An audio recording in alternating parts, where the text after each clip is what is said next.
quieres, se puede hacer contando, o sea, se puede hacer en el episodio la historia. Sí, claro. Bueno, pues ya yo estoy grabando. Bienvenido, Alberto. Cuéntame tu historia interesante con el padre. ¿Cómo se llama, perdón? Luis Armando Silva. Luis Armando Silva. Sí. Acuérdate siempre de hablar así mismo. Tú estás perfecto ahí, lo más cerca al micrófono posible. Claro. Una enseñanza, una lección de vida, de que uno encuentra la amistad, el amor fraternal en cualquier lugar y en cualquier momento. Nosotros queríamos casarnos con un padre, muy a reservar el nombre, obviamente, porque todo va a ser público. Claro. Que Claro, es hay poca gente, muy conocido. No te compliques tampoco. Es muy conocido y muy querido. Y yo tenía la certeza, porque inclusive hemos trabajado juntos, de que él me iba a casar. Ok. Pero por una razón que no entiendo, él me dijo que no nos iba a casar. No creo que haya sido nada personal. Claro. Bueno, al final yo descubrí que es un padre que prefiere oficiar misas, digamos, de personas dentro de los círculos sociales más altos. Ay, hombre. Siendo padre. Pero bueno, nada. Claro. El caso es que no teníamos padre que nos casara, Jorge. Diablo, ahora quiero yo, voy a anotar eso por ahí porque yo quiero preguntarte si es que yo estoy pensando, pero no te lo voy a preguntar. Sí, ese mismo. Yo te lo voy a preguntar y lo... No. No, ok, pues no te lo voy a preguntar. Pero ese mismo. Cuando terminemos. Ese mismo. Cuando terminemos. Ese mismo. Que ocupa una posición alta en la iglesia. Sí. Es uno de los jerarcas. Pero no importa, porque realmente la iglesia está llena de muchísima... La iglesia católica en República Dominicana está llena de muchísima gente buena. Pero yo, que tengo una cercanía emocional, inclusive le da mucho seguimiento a su lucha, llamo al padre Rogelio. Ok. Y el padre Rogelio me dijo, mira, Alberto, con una condición. Y yo dije, wow, pero qué difícil es esto. Qué difícil me la pusiste. Y él me dijo, la única condición es que tú tengas novia. Y dije, wow, qué diferencia. Bueno, el caso es que cuando yo lo anuncio a la familia de mi esposa, Ajá. Realmente te cuento que eso fue porque hay todo unos prejuicios alrededor de mi querido padre Rogelio, de que él hasta cierto punto es rebusero, porque es un tipo que ha estado frente a las luchas sociales más importantes Que de este debe país. ser el rol de los líderes comunitarios como los padres católicos o los pastores en los casos de la iglesia protestante. Completamente de acuerdo. En este caso él era iglesia católica, ya él no está adentro. Exacto. Entonces, nada, eso creó una situación bastante interesante porque la familia de mi esposa quería, digamos que una misa mucho más formal, con un padre un poco más formal, por decirlo de alguna forma. Ajá. Inclusive eso llegó a crear una situación en la que mi suegro, que en paz descanse, me citó para que conversáramos. Ay, Dios mío. Y me dijo, mira, lo del padre Rogelio no va. Diablo. Y yo, pero ¿por qué? Explíqueme, por favor. No te puedo explicar, no va. Y yo dije, bueno, dice, no tienes opción, me dice. Y yo le digo, sí hay una opción. Me dice, ¿cuál? No me caso. Eso fue, ya tú te imaginas. Ese hombre llegó a la casa y dijo, mira, pues el loco dijo que no se iba a casa. Claro. Ajá. Entonces, para hacerte el cuento corto, nos recomiendan al padre Luis Armando Silva. Un muchacho, tiene mi edad, tal vez 1 o 2 años más que yo. Y entonces quedamos en un acuerdo en que iba a haber una parte de la misa que iba a ser bastante formal, donde él iba a oficiar, obviamente, y había una parte de la misa que iba a ser un poquito más relajada, un poquito más, como dice la Biblia, que es el sacramento. El único sacramento donde no interviene un ministro es el sacramento del matrimonio, porque es una promesa que se hace de amor eterno ante Dios. Claro. Entonces, digamos que quedamos que iba a ser una división. Pero como te digo que yo conozco la amistad y el amor fraternal en cualquier momento, es porque yo ya venía con un prejuicio. Como me habían aplicado un prejuicio a mí, ya yo venía con un prejuicio. Como una viene el padre predisposición. Luis, que viene con una sotana completa, blanca, me acuerdo. Digo yo, no, pero además de que tu muchacho,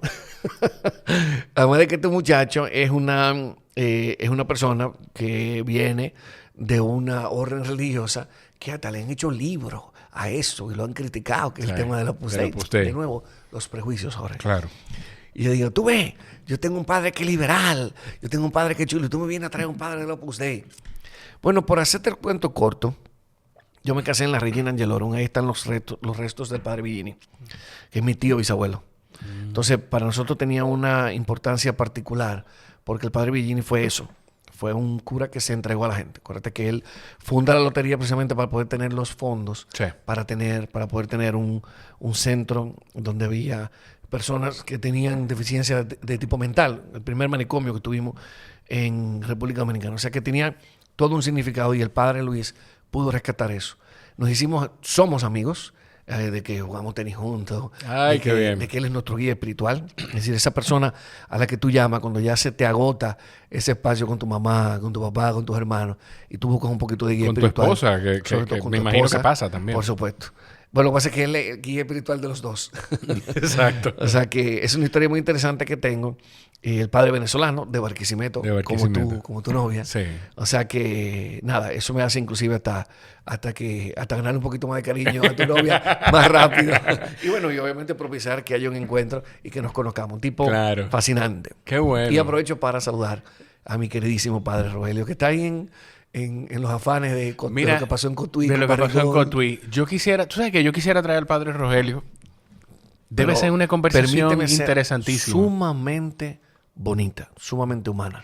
Yo hoy, en el programa de radio donde estaba, yo creo que ya cuando esto sale allá se va a haber anunciado. Tú vas a ir, yo espero que tú puedas ir mañana. Yo creo que se te hizo llegar la invitación, si no te la estoy haciendo ahora.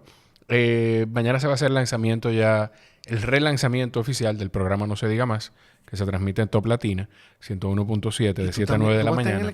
Yo voy a estar en el equipo y mañana se va a hacer... Pero también hay otras personas, no voy a hacer un spoiler. Sí. Hay otras también me parecieron muy interesantes. Ajá. Ah, bueno. Wow, pero qué buenas adquisiciones. Bueno, pues gracias. Alex es un maestro. Es un maestro. Y hoy en el programa, que yo estoy en estos días como invitado especial, estaba el nuevo embajador de la República Dominicana en la Santa Sede, es Víctor Suárez. Y en un momento estamos hablando y él... El ex legislador. Exacto, el ex legislador. Wow, pero un hombre comprometido con las luchas más importantes, sobre todo en el tema del aborto y las 3 causales. Sí. En la Santa Sede, qué interesante. En la Santa Sede. De hecho, no, pero él me parece que es... A mí no me gusta llamarle... sí, él es médico. Tal vez estamos hablando de 2 personas diferentes. No, pues yo creo que quizá estamos hablando... Yo te lo voy a enseñar, porque creo que él está más alineado con la posición de la iglesia. Ah, ok. Creo que él está más alineado. No es el que estoy diciendo. Y de hecho, yo le pregunté dentro de las cosas la pregunta que le hice fue porque hablaba de una invitación a la Santa Sede, a los congresistas. Le pregunté, ¿van a invitar a los congresistas procausales?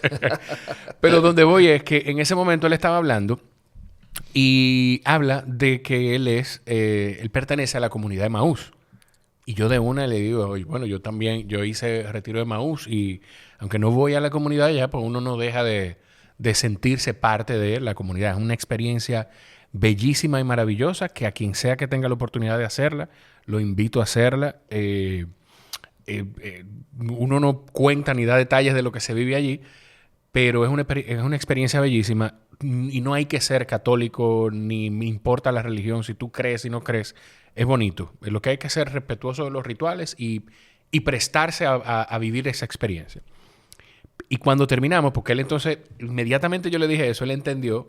Le dijo, bueno, pues tú eres católico. Entonces, como tú eres católico, y me dio cosita contradecirlo en el aire. Y cuando terminamos, le dije, embajador, es bueno que sepa que yo no soy católico. Pero tengo algo de fascinación por la fe de la gente. Por la fe con la que tiene que creer una persona joven como el padre Luis para decidir entregar su vida a Dios, cual sea la imagen que tenga cada quien de Dios. Y eso me llama muchísimo la atención. Esa conexión, esa fe, esa conexión espiritual que hay que tener, eso para mí es valioso y es necesario. Fíjate cómo tú hablaste de la guía espiritual. Así es. De tu lado, ¿cómo...? Yo tengo una relación lindísima con Dios, honestamente. Yo, obviamente, por mi formación y por la forma en la que veo la vida, no sigo muchos rituales de la Iglesia Católica. Inclusive, hicimos una visita. En este viaje yo me di cuenta de lo absurdamente poderosa que es la institución de la Iglesia. Y tengo te confieso que tengo dilemas importantes en cuanto al rol que ha jugado históricamente la iglesia como institución. Sí.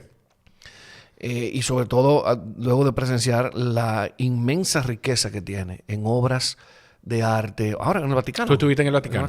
Entonces, digo, es honestamente bochornoso la cantidad de dinero que ha manejado históricamente la Iglesia Católica como institución.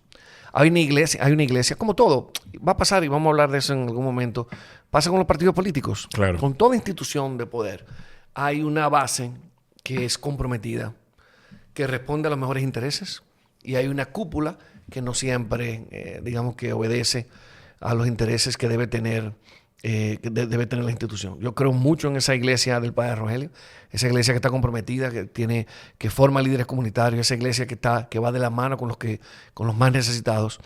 Yo creo que esa es la iglesia con la que yo me identifico. Pero mi relación personal con Dios es maravillosa. O sea, no hay nada que yo haga, Jorge, no hay nada que yo logre que no se lo deba a Él. Esa es la verdad. Qué bello, qué bonito. Tú mencionaste la relación, el vínculo familiar que hay con el padre Villini. Y me llama la atención entender qué representa en el sentido de qué tanto tú has hurgado en esa historia, entendiendo la envergadura del personaje, de la figura. Sí, mira, yo te confieso que si hay algo que ha forjado mi personalidad y mi forma de ver la vida, pero mi vida en sociedad, ha sido muy marcado por esas historias de lucha y de compromiso en la familia. Pero no solamente la familia Villini, sino también la familia Fiallo. Claro. Entonces, sí, yo diría que yo no puedo concebir a Alberto de hoy, con 47 años, sin un peso grandísimo de eso que hicieron no solamente la familia Fiallo, la familia Cabral, la familia Villini. Fíjate que no hay un peso sobre el tema de dinero. Claro. O sea, no es un tema de acumulación originaria, no es un tema de riqueza. De hecho, a veces yo bromeo y dice, mi abuelo tuvo 13 veces preso. 13 veces preso. Sí. Entonces, era un prominente abogado, acabado de graduar, tenía un futuro brillante, como lo tenía mi tío Viriato Fiallo, era un médico formado en Alemania. O sea, ellos tenían el futuro asegurado y un espacio en la aristocracia económica de la República Dominicana si hubieran doblado un poquito la espalda. Ahora, solamente doblar un poquito la espalda, hacerle un poquito de coro a Trujillo, y eso nunca pasó en mi familia. Y eso, evidentemente, formó a mi papá. Mi papá se formó durante 30 años de su vida. Claro. En lo que, él nace en el 45, o sea que estamos hablando de que toda su infancia y adolescencia temprana la hizo básicamente en el ostracismo. Cuando su papá caminaba, la gente pasaba al otro lado para no tener que saludarlo, para que no pensara que la persona era cercana a un desafecto del régimen. Y todo eso fue formando parte del ADN de la familia Fiallo. Que eran, entonces, por lo que eran de las familias que dentro de su posición social también podían de alguna manera, porque tampoco estoy diciendo que esto no es, que esto no incluyó una carga importantísima de valor, pero dentro de la posición social podían de alguna manera ser frontales, tener algo de frontalidad, si se puede decir, contra el régimen. Sí, mira, solo 4 familias se quedaron en República Dominicana siendo... Hay una obra interesantísima de José de Almoina que lo firma como Gregorio Bustamante, que le costó la vida. De hecho, Johnny Abe fue a matarlo a México por eso. Que se llama Una satrapía en el Caribe, te lo voy a mandar. Por favor. Es un libro interesantísimo. Obviamente tiene un componente de chismografía importantísimo, pero también hace una historia gráfica de lo que fue República Dominicana. Y él tiene varias teorías de por qué a los Fiallos no terminaron matándolo. Primero, porque ellos nunca fueron traidores. Ellos del principio nunca estuvieron de acuerdo con Trujillo. Trujillo era particularmente sanguinario con aquellos que lo traicionaban. Y Trujillo tenía un respeto por la familia, como tú dices, que se había ganado por el hecho de que ellos simplemente no estaban de acuerdo con el régimen. Pero hubo varios elementos. María Martínez fue novia de mi abuelo, Antinoe. Y esta es una historia muy interesante. María Martínez fue novia de mi abuelo y ella terminan, y mi abuelo se enamora de mi abuela, Margarita Villini. Y María Martínez cita a mi abuelo del cementerio, que era el lugar donde iban los novios a hacer besitos.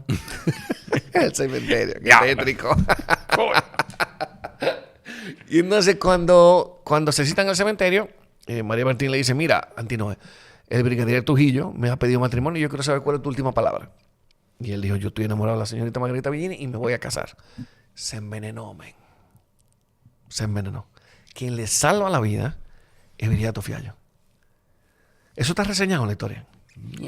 Entonces, se dice que María Martínez ejercía una presión particular en Trujillo, de que tuviera cuidado con que se le hiciera daño a los Fiallos, porque podía ser una muerte que pudiera tener un impacto social muy importante. Aparte de eso, nuestra tía Cristina Fiallo fue la que alfabetizó a Ramfi. O sea que había... él tenía un amor loco por nuestra tía Cristina. Y cada vez que no aparecía mi abuelo, el único con autoridad suficiente en la República Dominicana para decir dónde él estaba era Ramfi. Entonces se le llamaba Ramfi. Ramfi en muchos momentos salvó, digamos que, muchas situaciones de este tipo. Entonces, bueno, estas son las historias que van acompañándome durante mi infancia. Entonces, el peso que yo veo en mi casa es el peso del compromiso. ¿Entiendes? El peso de que tú tienes una cuota social por el hecho de nacer en República Dominicana, de tener lo que tú decías hace un rato, tener los privilegios de estar en una familia que tuvimos oportunidad. Hubo momentos difíciles económicos, sobre todo por ese mismo tema ideológico. En mi caso hubo unas ollas profundas. Que todo esto empezó tú diciendo, yo bromeo a veces con el tema de Viriato. Que era algo que te iba a decir con eso. Ah, bueno, de eso, de que por no doblarse un poquito, quién sabe. No. Una buena parte de los terrenos de la Plaza de la Cultura era de los Fiallos. Y yo tengo las cartas, que obviamente la primera vez que las leí me llenaron los ojos de lágrimas, donde él va explicando, porque tiene una memoria fotográfica, mira, vende la parcela tal para que puedas comprar tal cosa. Es decir, ellos vivieron en una dificultad económica tremenda. Honor a quien honor merece. Claro. Un agradecimiento eterno a la familia Vicini, que nunca le cobró renta. Vivían en la Noel esquina Hostos. Y don Gianni nunca le cobró renta a mi abuelo porque además no tenía cómo pagarla. Claro. Entonces mi abuela cosía y ellos siempre le compraban los vestidos y lo usaban. De hecho, porque era una costurera. Una costurera tremenda. Entonces esa fue, digamos que esas son las historias que yo escucho en mi hogar y las historias que me informan y me conforman como ser humano. Tú sabes que tú dices eso de que nunca le cobraron renta ni nada. Y yo consumo... quien oye el podcast de hace mucho lo sabe. Yo escucho mucho a Rogan. Aunque estoy medio perdido de los episodios, pero consumo mucho a Rogan. Y algo que yo le escucho mucho decir es que él recuerda del 11 de septiembre de cómo la sociedad norteamericana se abrazó y se unió y fue solidaria y los vecinos se saludaban y todo el mundo tenía sus banderas y la gente se fue olvidando de eso y se fue distanciando y se fue polarizando hasta lo que es hoy en día. Sí.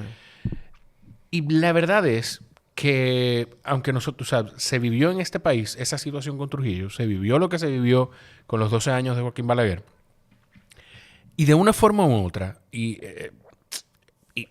bueno, no lo voy a llevar no lo voy a llevar a Venezuela, pero de una forma u otra, tú encuentras un círculo de personas solidarias que le salvan la vida a los demás. Mi abuelo tiene historia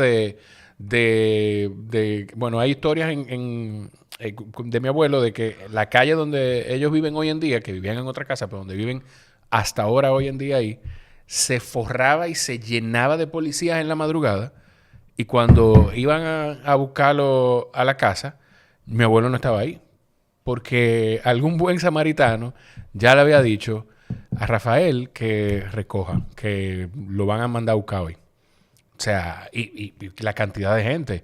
La historia de Inver Barrera, que es cómo sobrevivió el proceso. O sea, muchísima gente que por la solidaridad de los demás sobrevivió y pudo contar cosas de la historia que conocemos hoy en día. Sí, completamente cierto. De hecho, la historia de República Dominicana está preñada de ejemplos de solidaridad. De hecho, lo vemos en los barrios. las cadenas de solidaridad que se dan en los barrios cuando un vecino cocina y el otro no puede cocinar. Pero lo que a mí más me llama la atención es, cada vez que yo veo a una persona pobre meterse la mano en el bolsillo para darle dinero a uno que es más pobre, eso a mí me llega, eso a mí me parece algo tan heroico, man. Sí. Porque estamos hablando de que el 80% de los dominicanos sufre de vulnerabilidad económica. Hay 500,000 dominicanos que se levantan todos los días, 500,000 de 10.7, que se levantan todos los días sin saber qué van a comer. Y hay gente que está muy mal económicamente, que tiene el pasaje y no escatima en meterse la mano en el bolsillo, Jorge, para darle a otro que está más pobre. Sí. Sí. El dominicano es grande, el dominicano es solidario. Yo creo que una de las características que nosotros tenemos, así como tenemos el desorden, la bulla, es que nosotros somos íntima e intrínsecamente solidarios con nuestros dominicanos. Claro, claro.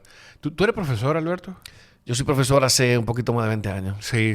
Me hicieron unos cuentos, después te voy a decir, me dijeron, uno de los profesores más que yo Eso no es verdad. Eso no es verdad. Si fuese por mí, ando con camisas blancas todo el tiempo. Tengo muchas en el closet, todas de Brands Avenue, que son los expertos en camisas blancas, con una amplia gama de más de 20 marcas, desde La Martina, Diesel, Psycho Bunny y, por supuesto, telas distintas que se adaptan al estilo de cada quien. A mí me encanta el lino, pero también uso de algodón o incluso las Oxford. Visita Brands Avenue en el sótano de Almacenes Unidos de la Avenida Sarasota y en su tienda outlet en la Carmen Mendoza de Corniel. Y no dejes de seguirlos en @BrandsAvenueRD. Cada vez que vayas, siempre recuerda decir que vas de parte del podcast de Jorge Chalhub. Hey, yo creo, después de... Yo he dado varios pasos, he tenido varias etapas en la universidad. Y el Jorge de la última etapa de la universidad es muy diferente al de la primera. Y uno valora a esos profesores desgraciados, estoy haciendo comillas en el aire para quienes escuchan en las plataformas de audio, porque son, la verdad lo que son es exigentes. Y son lo que te enseñan y lo que te prueban y lo que te sacan el filo. Sí. Y he escuchado eso de ti, que tú eres un profesor muy exigente. Déjame arreglarlo. Tú eres un profesor sumamente exigente. ¿Qué materia tú impartes? ¿En Pucamaima? En Pucamaima. Yo honestamente he hecho un periplo interesante porque yo doy clases en la Escuela Nacional de la Judicatura a los jueces.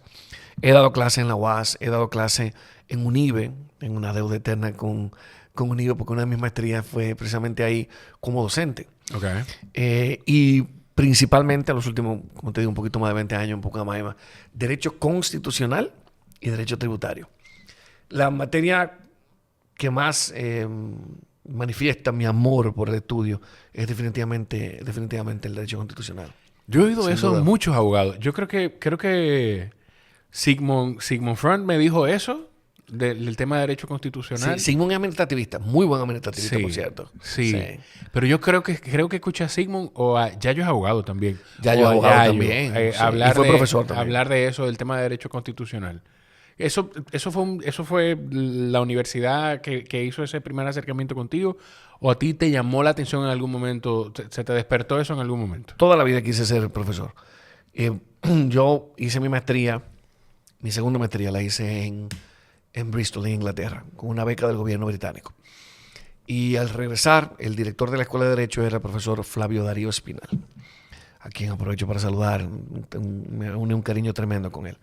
Y él me animó inmediatamente. De hecho, yo entré junto con Laura Castellanos. Ah, claro. Y estábamos dando Derecho Comparado, que era el espacio que había, era la cátedra que había disponible.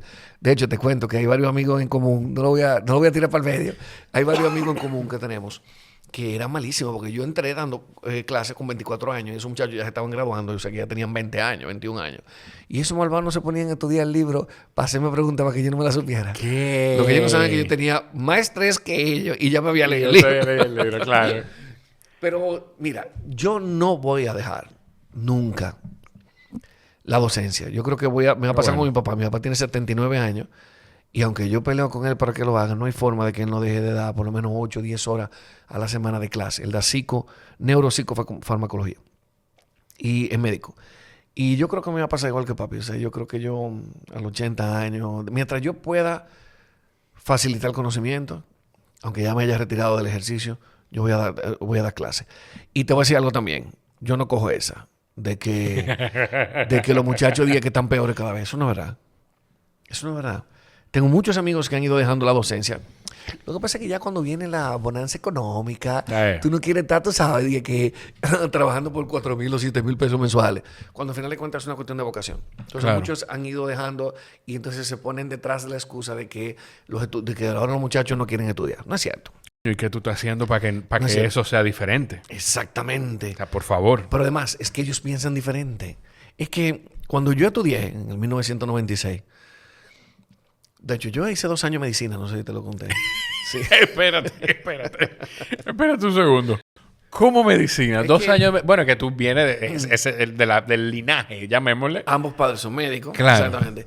Pero no, yo me gradué de 15 años, porque salté un curso y me gradué de 15 años del colegio. Entonces, yo lo que quería hacer era animador. Yo lo que quería hacer era como el Pachá.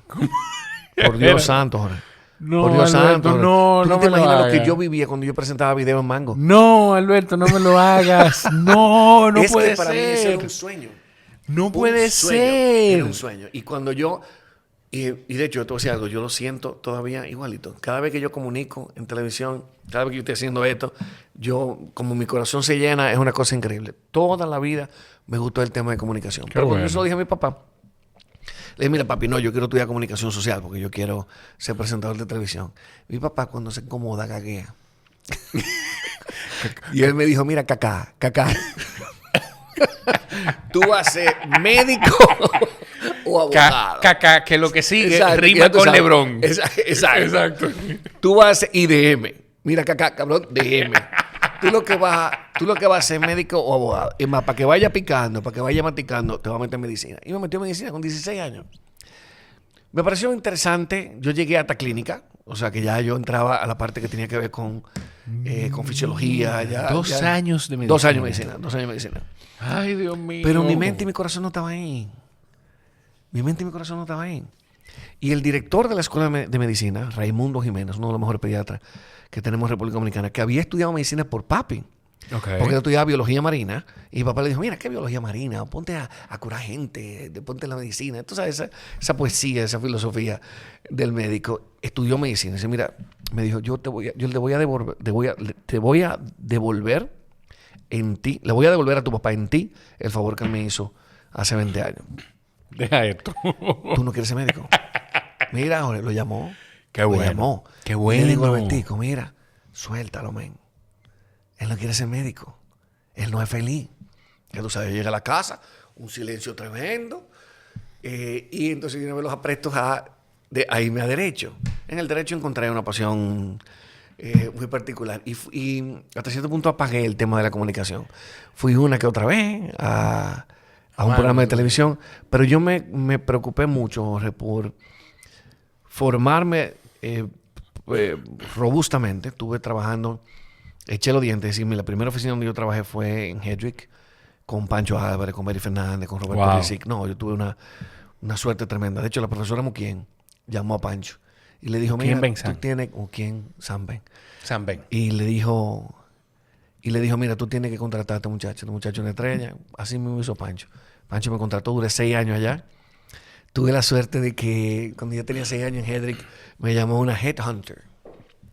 Y me dijo, mira, queremos ofrecerte un puesto. Y le dije, mira, tú me caes muy bien, porque la verdad que era bien jocosa la persona. Sí. De hecho, aprovecho para saludarla, mi querida Patricia. Patricia me llama y me dice, mira, entonces yo como que me cae bien, esa gente que te cae bien. Mira, la verdad Patricia es Headhunter hoy todavía. Sí, por supuesto. Sí. Y me dice, pero trato. Yo, mira lo que pasa. Déjame explicarte la realidad en el mercado laboral dominicano. Nadie se va de Hedrick.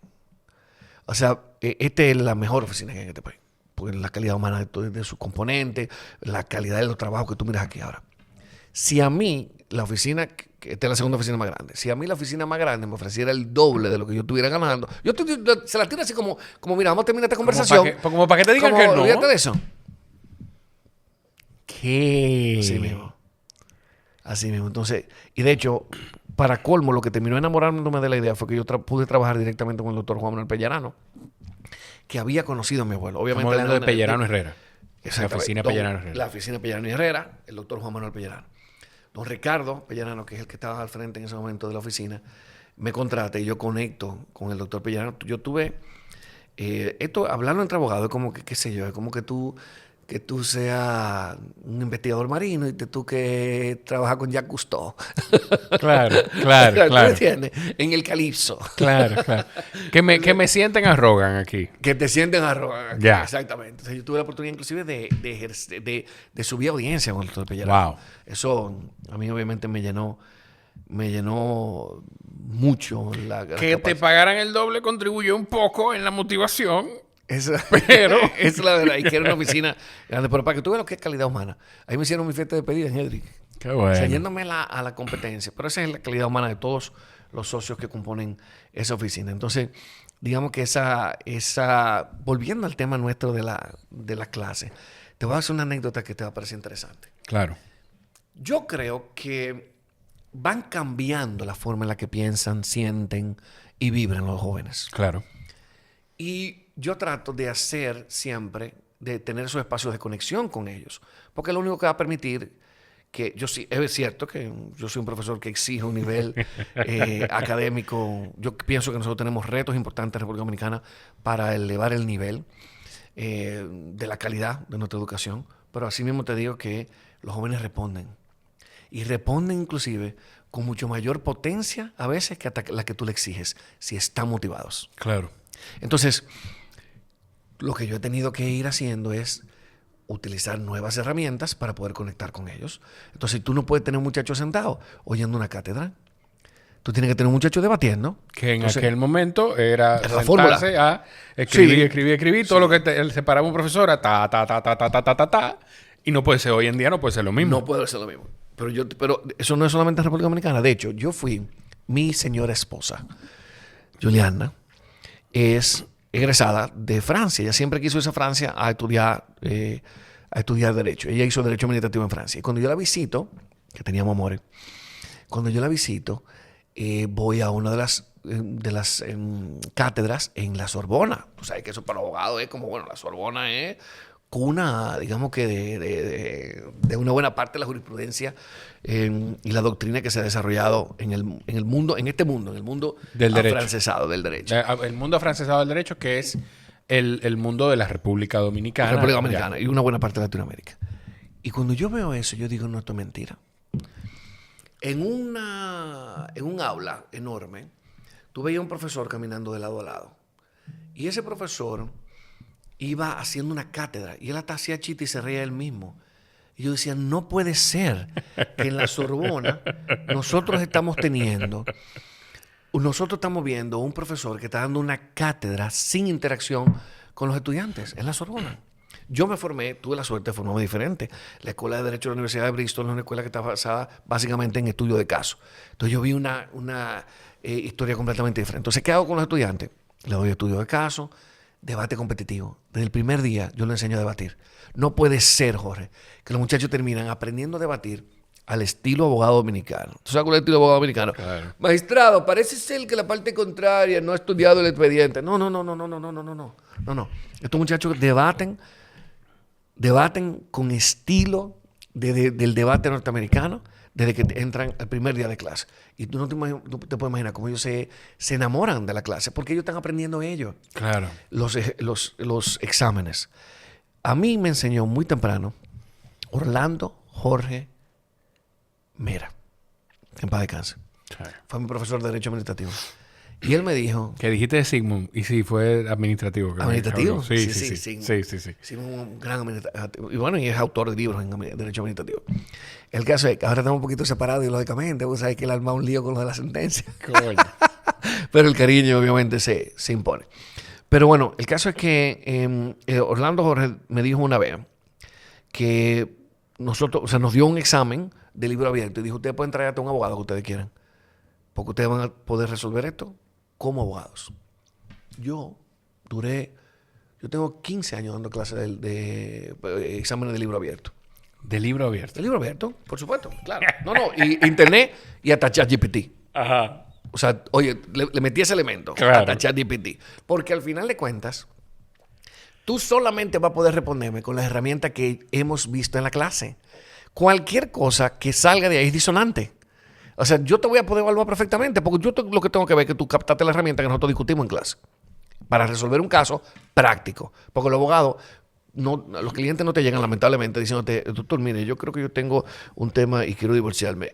Vamos a ver, ¿cómo me divorcio? A, un divorcio por mutuo consentimiento. B, o sea, a ti Claro. no te hacen preguntas de El selección cliente no múltiple. te llega y no te llega diciéndote, no te llega hablándote como abogado. Exactamente. Claro. Entonces, los muchachos disfrutan muchísimo eso. ¿Qué pasó en la última ocasión? Oye, esto, para que tú veas cómo piensan diferente. Yo tengo 15 años diciendo que ellos pueden llevar a un abogado. Y la gente lo toma a hacerla. Jorge, la última ocasión, 3 estudiantes llevaron abogado. ¿Qué? Sí, uno llevó a un primo, uno llevó a su papá, gesto lindísimo, como le digo yo, que no al papá. Claro. Y otro llevó a uno que, bueno, no era abogado, sino paralegal, pero ya era un paralegal ya avanzado. Claro. Y lo sentaron al lado. Que yo tengo que dejarlo entrar. Pues eso es lo que tú has Porque dicho todo el eso fue tiempo. lo que yo dije. Ahora, yo lo que hice fue aclararle que, por favor, respondan en base a las herramientas que vimos durante la clase. Y no, pero lo que te quiero decir con esto es que... Y no a sus experiencias ya de No, práctica. por supuesto. Claro. Entonces, nada, lo que te quiero decir con esto es que nosotros tenemos que evolucionar al mismo ritmo y paso que los estudiantes. Y que no es que los estudiantes ahora no quieren estudiar, no. Lo que pasa es que los estudiantes ahora no cogen esa. Cuando tú le dices algo, el primer Más día, exigente. ahora mira, de una vez, tú lo ves que están chequeando en internet, sobre todo cuando tú le das datos impactantes, cuando tú le dices Juan Sin Tierra, por ejemplo, cuando tú le hablas de la Carta Magna, ellos están, esos frescos, están, mira, buscándolo ahí mismo de una vez en internet. Entonces, ya obviamente el profesor está sometido a una auditoría constante por parte de los estudiantes que nos obliga a tener un nivel mucho más Claro. elevado que el que teníamos antes, donde tú escuchabas al profesor y era, obviamente, No, Dios opinión todopoderoso. de vacas sagradas. Ya. Él estaba en el oráculo, él lo decía, y era así, simplemente así. Miren, si ustedes llegaron aquí a escuchar sobre el tema de candidatura independiente, tengan paciencia, que vamos a llegar ahí. Vamos a llegar ahí. Pero de verdad, y cuando nos pusimos en contacto, te lo dije y te lo dije de verdad. Yo hace mucho he querido tener esta conversación contigo. Me pareces una persona con la profundidad para tener una conversación y de la que yo puedo aprender. Larimar te lo puede Gracias. decir, porque la última vez que yo grabé con Lari, se lo di. Le dije, dame comparte. Yo hasta voy a buscar cuando ella me compartió tus contactos. Porque desde esa fecha tenía el pendiente de buscar. Pero de mira qué buscar la interesante que conversación. soy yo, que te digo, Jorge, Pero no vamos importa, No, pero eso no importa, y claro. feliz y buenísimo, porque al final, de verdad, y yo te dije, para mí el componente maravilloso que tiene esto es que yo de lo que vivo y de lo que produzco es del lugar en el que estamos grabando hoy, que es Mr. Home, que es mi casa, que es un lugar que Altamente recomendado, por cierto. Altamente Así recomendado, es. Mr. Home, que es un lugar para el que la vida me preparó para yo estar aquí Oye, qué interesante. y tener estas conversaciones sin yo depender económicamente de esto me permite Una libertad hablar tremenda. con quien yo quiero hablar. Así es. Así es. Hablar con quien yo quiero Y hablar. crecer a partir del proceso. Tú no te imaginas. Sin imposiciones. Eso muy bien. Entonces, vamos a llegar al tema de la candidatura independiente en un momento. Yo, en uno de los discursos, y qué bueno que tú lo mencionaste, del tema de que la juventud de ahora, yo no sé si es que mi interés hoy en día es mayor por la lectura, pero yo percibo y siento que hoy en día, yo creo que la gente de mi grupo de edad lee más de lo que se leía antes. Yo tengo 30 y... Coño. Del 87, espérate, 37. ¿Tú tienes 37? 37. Lee más de lo que leía la gente de mi edad antes. Yo no sé si eso es así. Eso es cierto, pero también una cuestión de acceso. Era mucho más limitado. Yo te llevo 10 años, pero Sí. yo estudiaba en una biblioteca. Sí, no, yo llegué a tener que hacer trabajo yendo a la Biblioteca Nacional en la Exactamente. México. Y a la de la UNFU, que esa era inagotable. Eso es. Y hay una biblioteca en la Plaza de la Cultura. ¿Había una biblioteca? Sí, por supuesto. Sí. Entonces, yo te entiendo. Pero tú crees que tiene mucho más que ver con el acceso. Completamente. Yo creo que tiene que ver con acceso. También nos beneficiamos, sobre todo tú que puedes leer en otros idiomas también, nos beneficiamos del hecho de que el lector norteamericano, el lector en general, es un lector light. Entonces tú tienes que darle. Light me refiero a que no está acostumbrada a la densidad, por ejemplo, de un péndulo de Foucault. Del idioma. Que no está. Exacto. Sí. Entonces, han logrado tener correctores de estilo que hacen una lectura sumamente dinámica y pasa en todas las áreas. Tú te sorprenderías lo dinámico y lo digerible que son libros de autores como Kazustein, como Cheverisky, que son autores de derecho, puro derecho. El mismo Scalia, el magistrado Scalia, tiene una obra interesantísima. Claro, que Scalia. es sumamente... Bueno, fue el juez... Fue el juez más... Porque si ustedes le ven la cara a Alberto y me gusta, me ha tocado grabar, las últimas veces que he grabado, digo, me pasa siempre la gente con quien yo grabo, es apasionado por lo que hace, pero se lo dije el otro día a la doctora Iche, lo estoy viendo en ti, Alberto Vargas, que como comunicador, como locutor, le apasiona lo que hace y se lo disfruta. Pero Alberto me dice, el mismo Scalia señalándome y con los ojos abiertos y aquella felicidad.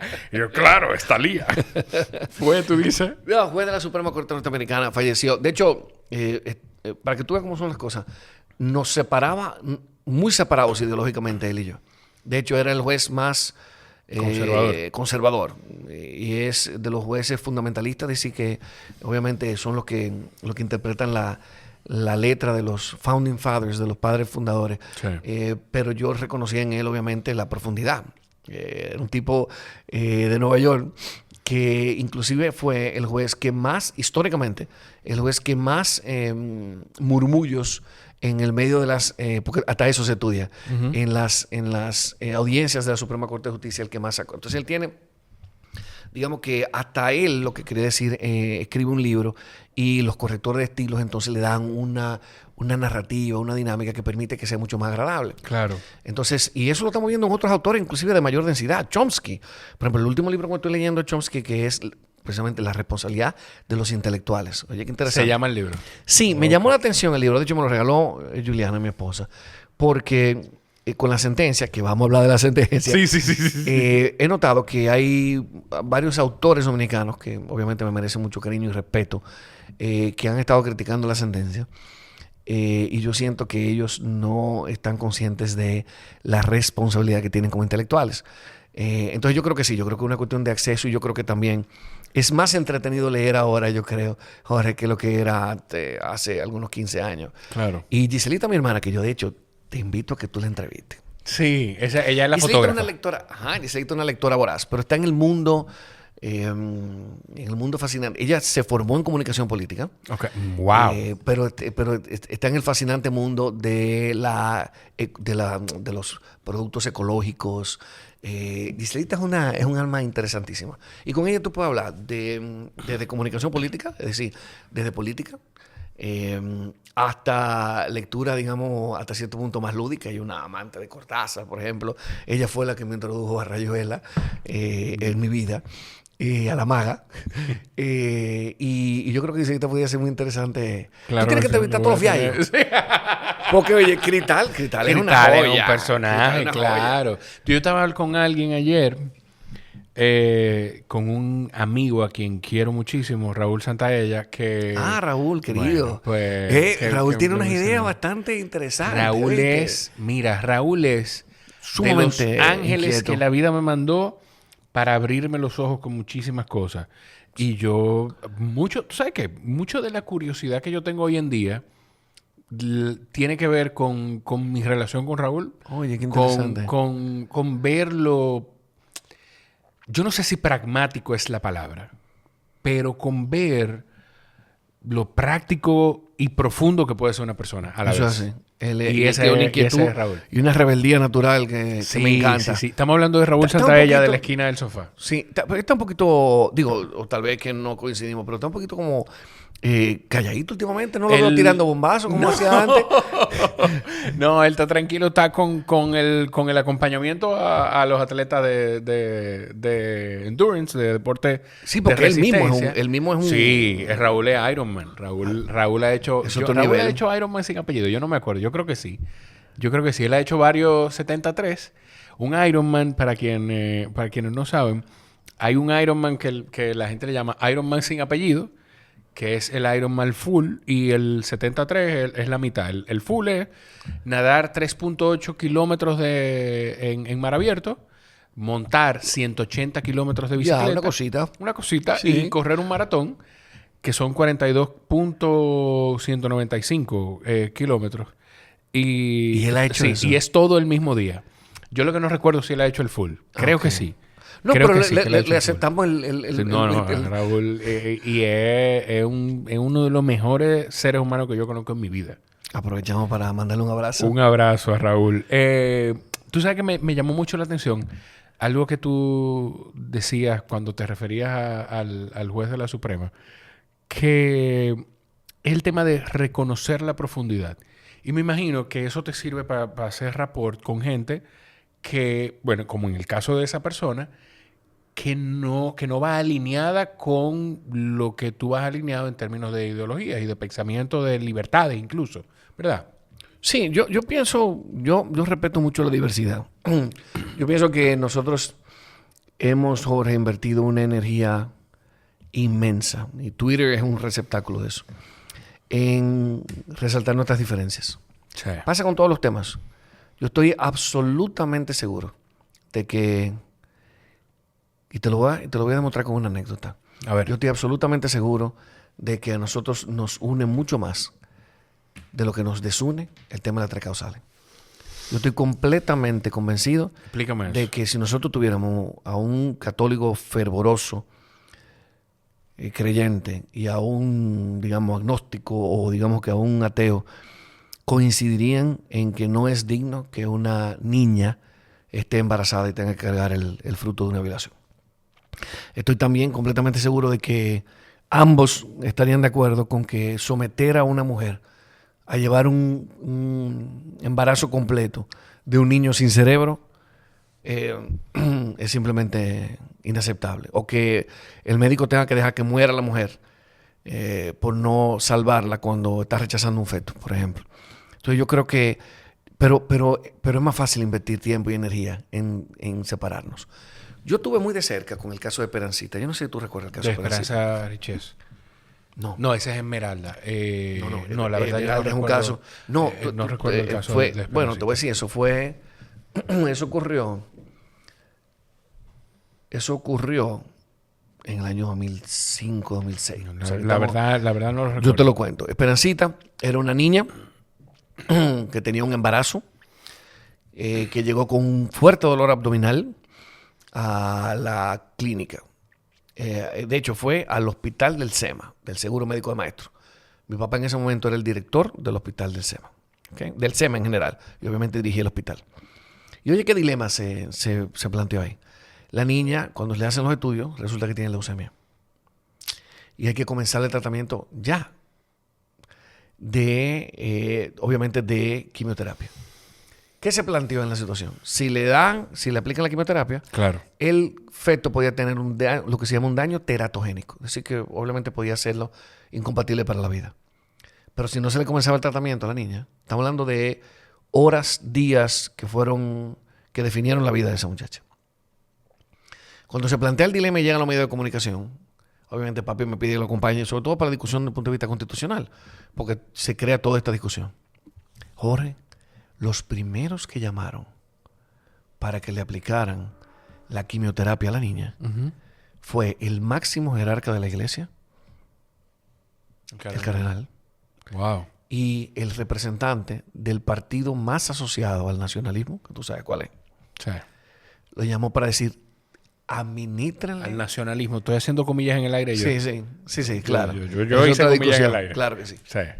Ellos fueron los que primero llamaron para decir, no jueguen con la vida de esa niña. Entonces, lo que te quiero decir es que nosotros tenemos una retórica de división, ¿verdad? De bipolarización. Pero en el fondo, nosotros somos seres humanos que entendemos y somos capaces de empatizar con dramas humanos como el drama de las tres causales. Claro. Pero no hemos sido capaces de encontrar los espacios donde dejamos de ser hipócritas y de atacarnos y encontramos soluciones. Entonces, yo pienso que tenemos un reto muy importante y no ayuda el liderazgo político. Gracias a Dios en República Dominicana nosotros no tenemos eso. Y gracias a Dios tenemos un presidente que tú le puedes criticar todo lo que... Y yo me uno A las críticas, claro. pero ha logrado mantener una retórica y nuestro liderazgo político ha logrado mantener una retórica que no promueve el odio. Fuera de las discusiones que podamos tener sobre el tema haitiano. Sí. ¿Okay? Pero en general nosotros tenemos una clase política que se entiende. Me preocupa mucho la retórica que está asumiendo el presidente, que todavía ni siquiera ha asumido, el presidente Trump, que de entrada, ni siquiera habiendo asumido, ya está hablando de la posibilidad de una incursión armada en Panamá. Pero el problema lo que a mí me preocupa realmente Marco Rubio hoy dijo que los panameños empujaron a la República Dominicana a romper relaciones con Taiwán. Es una locura. Pero sí. Perdóname. No, por Dios. Eso es así. De hecho, Marco Rubio también tiene una, digamos que tiene una, yo le reconozco, es un ejemplo de lo que tú decías hace un rato. Yo le reconozco una preparación, una inquietud, una competencia, pero el problema es que cuando la retórica comienza a ser una retórica de bully, de acosador, mucha gente se empodera. Y mucha gente cree que atacando, por ejemplo, a las personas de la comunidad LGTB, es un mundo que te quiere poner etiquetas. Sí. O tú eres pro, o tú eres woke, o tú eres conservador, o tú eres retrasado. O sea, tú no puedes, o tú eres comunista, o tú eres capitalista. Entonces, no da el espacio para que tú seas ecléctico, porque tú digas, mira, que hay aspectos del socialismo claro. que a mí me parece que son interesantes, hay aspectos del capitalismo que me parece que son interesantes. Hay aspectos que tienen que ver con la forma en la que el Estado regula o no regula que me parecen interesantes, hay otras que no. Tú me preguntas a mí y yo te digo que el Estado tiene que tener absoluto control de la regulación en aspectos tan fundamentales como la educación y la salud y que no puede haber una lógica de mercado ahí. No entra la lógica de mercado. Las herramientas de mercado sí. Pero la lógica del mercado no puede existir. Claro, la orientación al capital y a producir más no es la que entra, no pero es la que entra. Las herramientas que tiene ese mundo, por supuesto, los incentivos. Claro. Los incentivos, las herramientas para medir calidad, completamente de acuerdo. Pero ahí no puede entrar una lógica de mercado. Pero así mismo te digo, por ejemplo, que nosotros tenemos que tener una fuerte regulación de tipo bancario, por ejemplo. Nosotros tenemos que poder tener un espacio donde nosotros fortalecemos la figura de las cooperativas, por ejemplo. Claro. Entonces, todo esto son fragmentos que si tú agarras un fragmento, Jorge, me acusa de conservador y si escucho otro fragmento, me acusa de liberal. Entonces, hemos perdido ese lugar de encuentro, Jorge.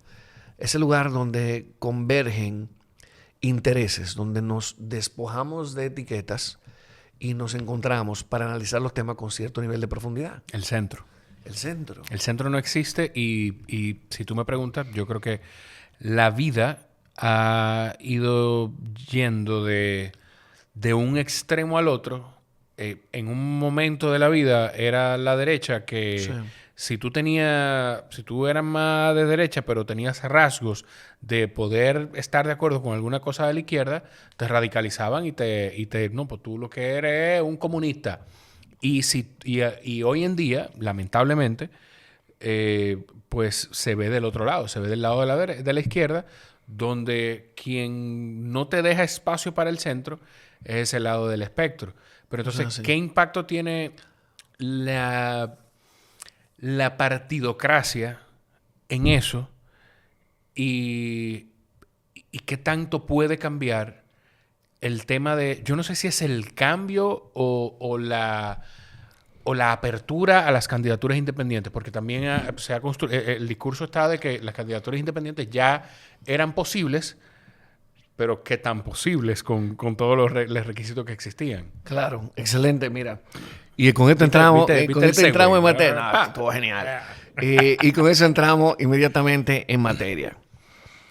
¿Por qué estamos hablando ahora de candidatura independiente? Bueno, porque el Tribunal Constitucional, el 13 de diciembre del año pasado, emitió una sentencia donde decía que las candidaturas independientes eran permitidas en República Dominicana. Motivada y después de un trabajo que tú hiciste de, si tú me preguntas, tú puedes sonar hasta dramático, de enfrentar el establishment de la partidocracia. Bueno, ayer un buen amigo que tenemos tú y yo en común, que no lo voy a mencionar, me dijo que yo no enfrenté el establishment. Yo lo que enfrenté fue el sistema de partido. Porque el establishment es... bueno, sí. Pero el establishment político. Sí. Sí, pero la verdad que esa no fue la intención. Todo esto nace porque en el 2023 ya la inquietud en mi pecho de participación política, ya yo no la aguantaba, política. Claro. Y yo había hecho ya mucho a través de los medios de comunicación, información y educación en derechos, pero ya yo me veía haciendo política.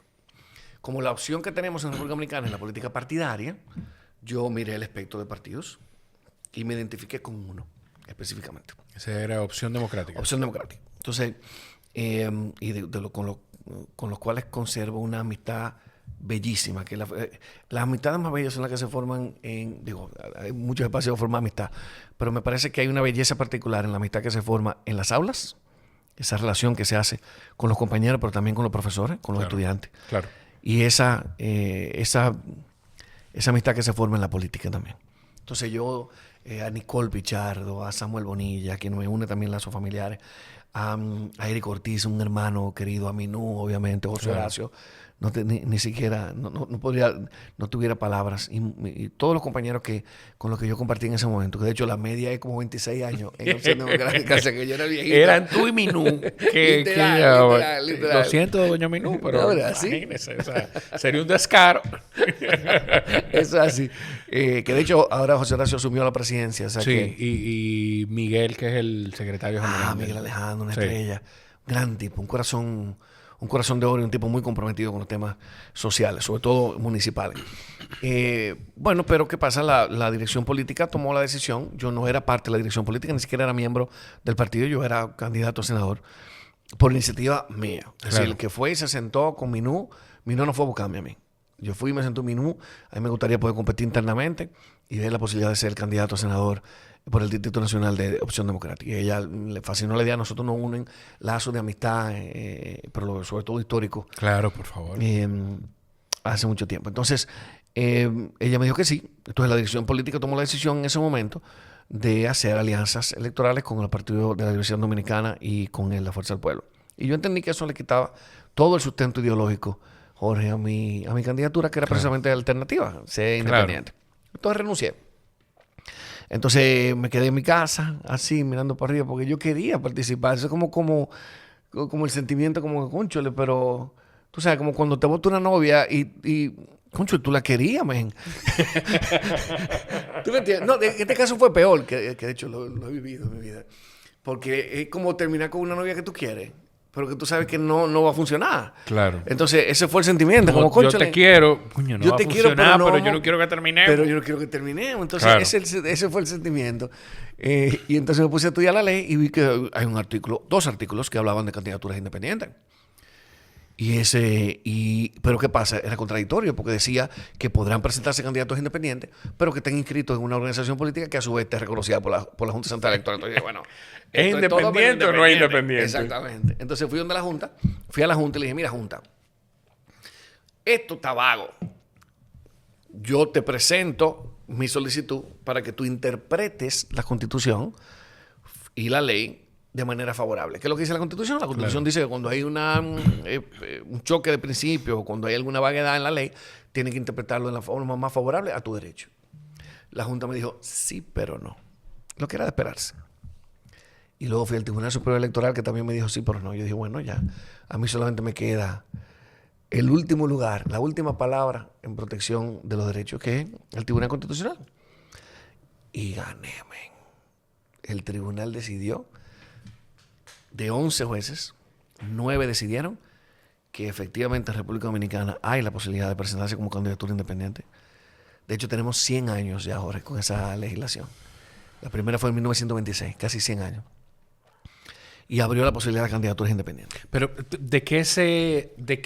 ¿a qué artículo de la Constitución se acogió? Corríjame, por favor, profesor. No, si eso es así. Si es el test eterno. Eso es así. ¿A qué artículo de la Constitución se acogió el Tribunal Constitucional, que es encabezado por Napoleón Esteves? Correcto. Para decir, no, esto es legítimo. Esta persona y cualquier ciudadano que decida puede ser candidato independiente. Que aprovecho para decir, con toda responsabilidad, que si había un resquicio de duda de la parcialidad, de la imparcialidad del magistrado Napoleón Esteves Lavandier, se fue cuando él firmó esa sentencia. Eso fue un golpe muy fuerte al sistema de partido. Entonces, el que estaba cuestionando, el que pudiera cuestionar que él tenía cercanía, porque estaba en una oficina. En un momento hubo una bajeza no voy a ni siquiera decir de quién, pero para mí es una bajeza interpretar o cuestionar el nivel de profesional del presidente hoy en día del Tribunal Constitucional como una herramienta de politiquería en medio de campaña. Completamente. Pero nadie cuestionaba la calidad, porque Napoleón probablemente es el autor más prolífero que nosotros tenemos en materia en su área, que es todo lo que tiene que ver con casación, derecho civil. O sea, él ya era un abogado conocido y muy respetado antes de ser juez de la Suprema, luego entonces que es del Tribunal Constitucional. Pero aprovecho para decir eso digamos que fue hasta cierto punto una gran demostración de independencia y de imparcialidad. Entonces, ¿de qué se apoyaron? Bueno, de que hay un derecho a elegir y ser elegible. Entonces, no puede haber una capa en el medio, Jorge. Tú no puedes, el partido no puede ser un puente o un instrumento o un obstáculo para poder presentarse como candidato y que los electores tengan derecho a tenerme a mí, a ti, a cualquier lideresa, a cualquier líder como opción. Entonces dijo, mira, es que el derecho a elegir y ser elegible se viola en la medida en la que no puede participarse sino a través de los partidos políticos, pero además no sería razonable pedirle a una persona que se inscriba previamente, porque entonces no sería realmente un independiente. Y eso fue, en términos muy llanos, lo que decidió el Tribunal Constitucional. Te hago una pregunta, desde tu expertise y más después de vivir todo este proceso. Esto no sé, y espero que no. Señor, Dios líbrame, o líbranos. Esto no le abre un espacio y un área gris a distintos candidatos que se supone que por aquel 2 periodos consecutivos y nunca jamás no pueden participar. Esto quiere decir que se le está violando su derecho constitucional también. Estoy hablando de Danilo Medina. Sí. Eso no abre un área gris para eso. Esa es la primera persona que me pregunta eso y me parece una pregunta muy interesante. Gracias. Esa es la verdad. La primera persona que me pregunta eso. Y mira que el único problema de esa pregunta es que no se me ocurrió a mí primero. Mira, el Tribunal Constitucional no dejó abierto la posibilidad de presentarse como candidato o candidata independiente. Es decir, no es una apertura como que dice Jorge, mira, ¿tú sabes qué? Yo tengo mi podcast, yo tengo un liderazgo natural en el ecosistema digital, yo quiero ser presidente. Bueno, sí, tú tienes derecho a hacerlo, pero el Tribunal Constitucional te sometió a 3 requisitos. El primer requisito es que tú tienes que tener un equipo de trabajo. Nadie construye solo. Claro. Tú tienes que tener una propuesta de gobierno, un programa de gobierno, porque tú tienes que tener un sustento propositivo. Y tercero, y más importante, el requisito de legitimidad. Tú tienes que contar con un movimiento accidental que represente por lo menos el 2% de los votos válidos emitidos en las últimas elecciones. Entonces, en términos prácticos, Jorge, es la única diferencia entre tener un partido político y ser candidato independiente es que tú, si tienes un partido político, tienes una estructura que es permanente. Claro. Si eres candidato independiente, va a tener un movimiento que es accidental. Pero la única diferencia va a ser que tú tienes que presentar un dibujito. Literal. Sí, el lema. El dibujito, el dibujo, claro. El emblema.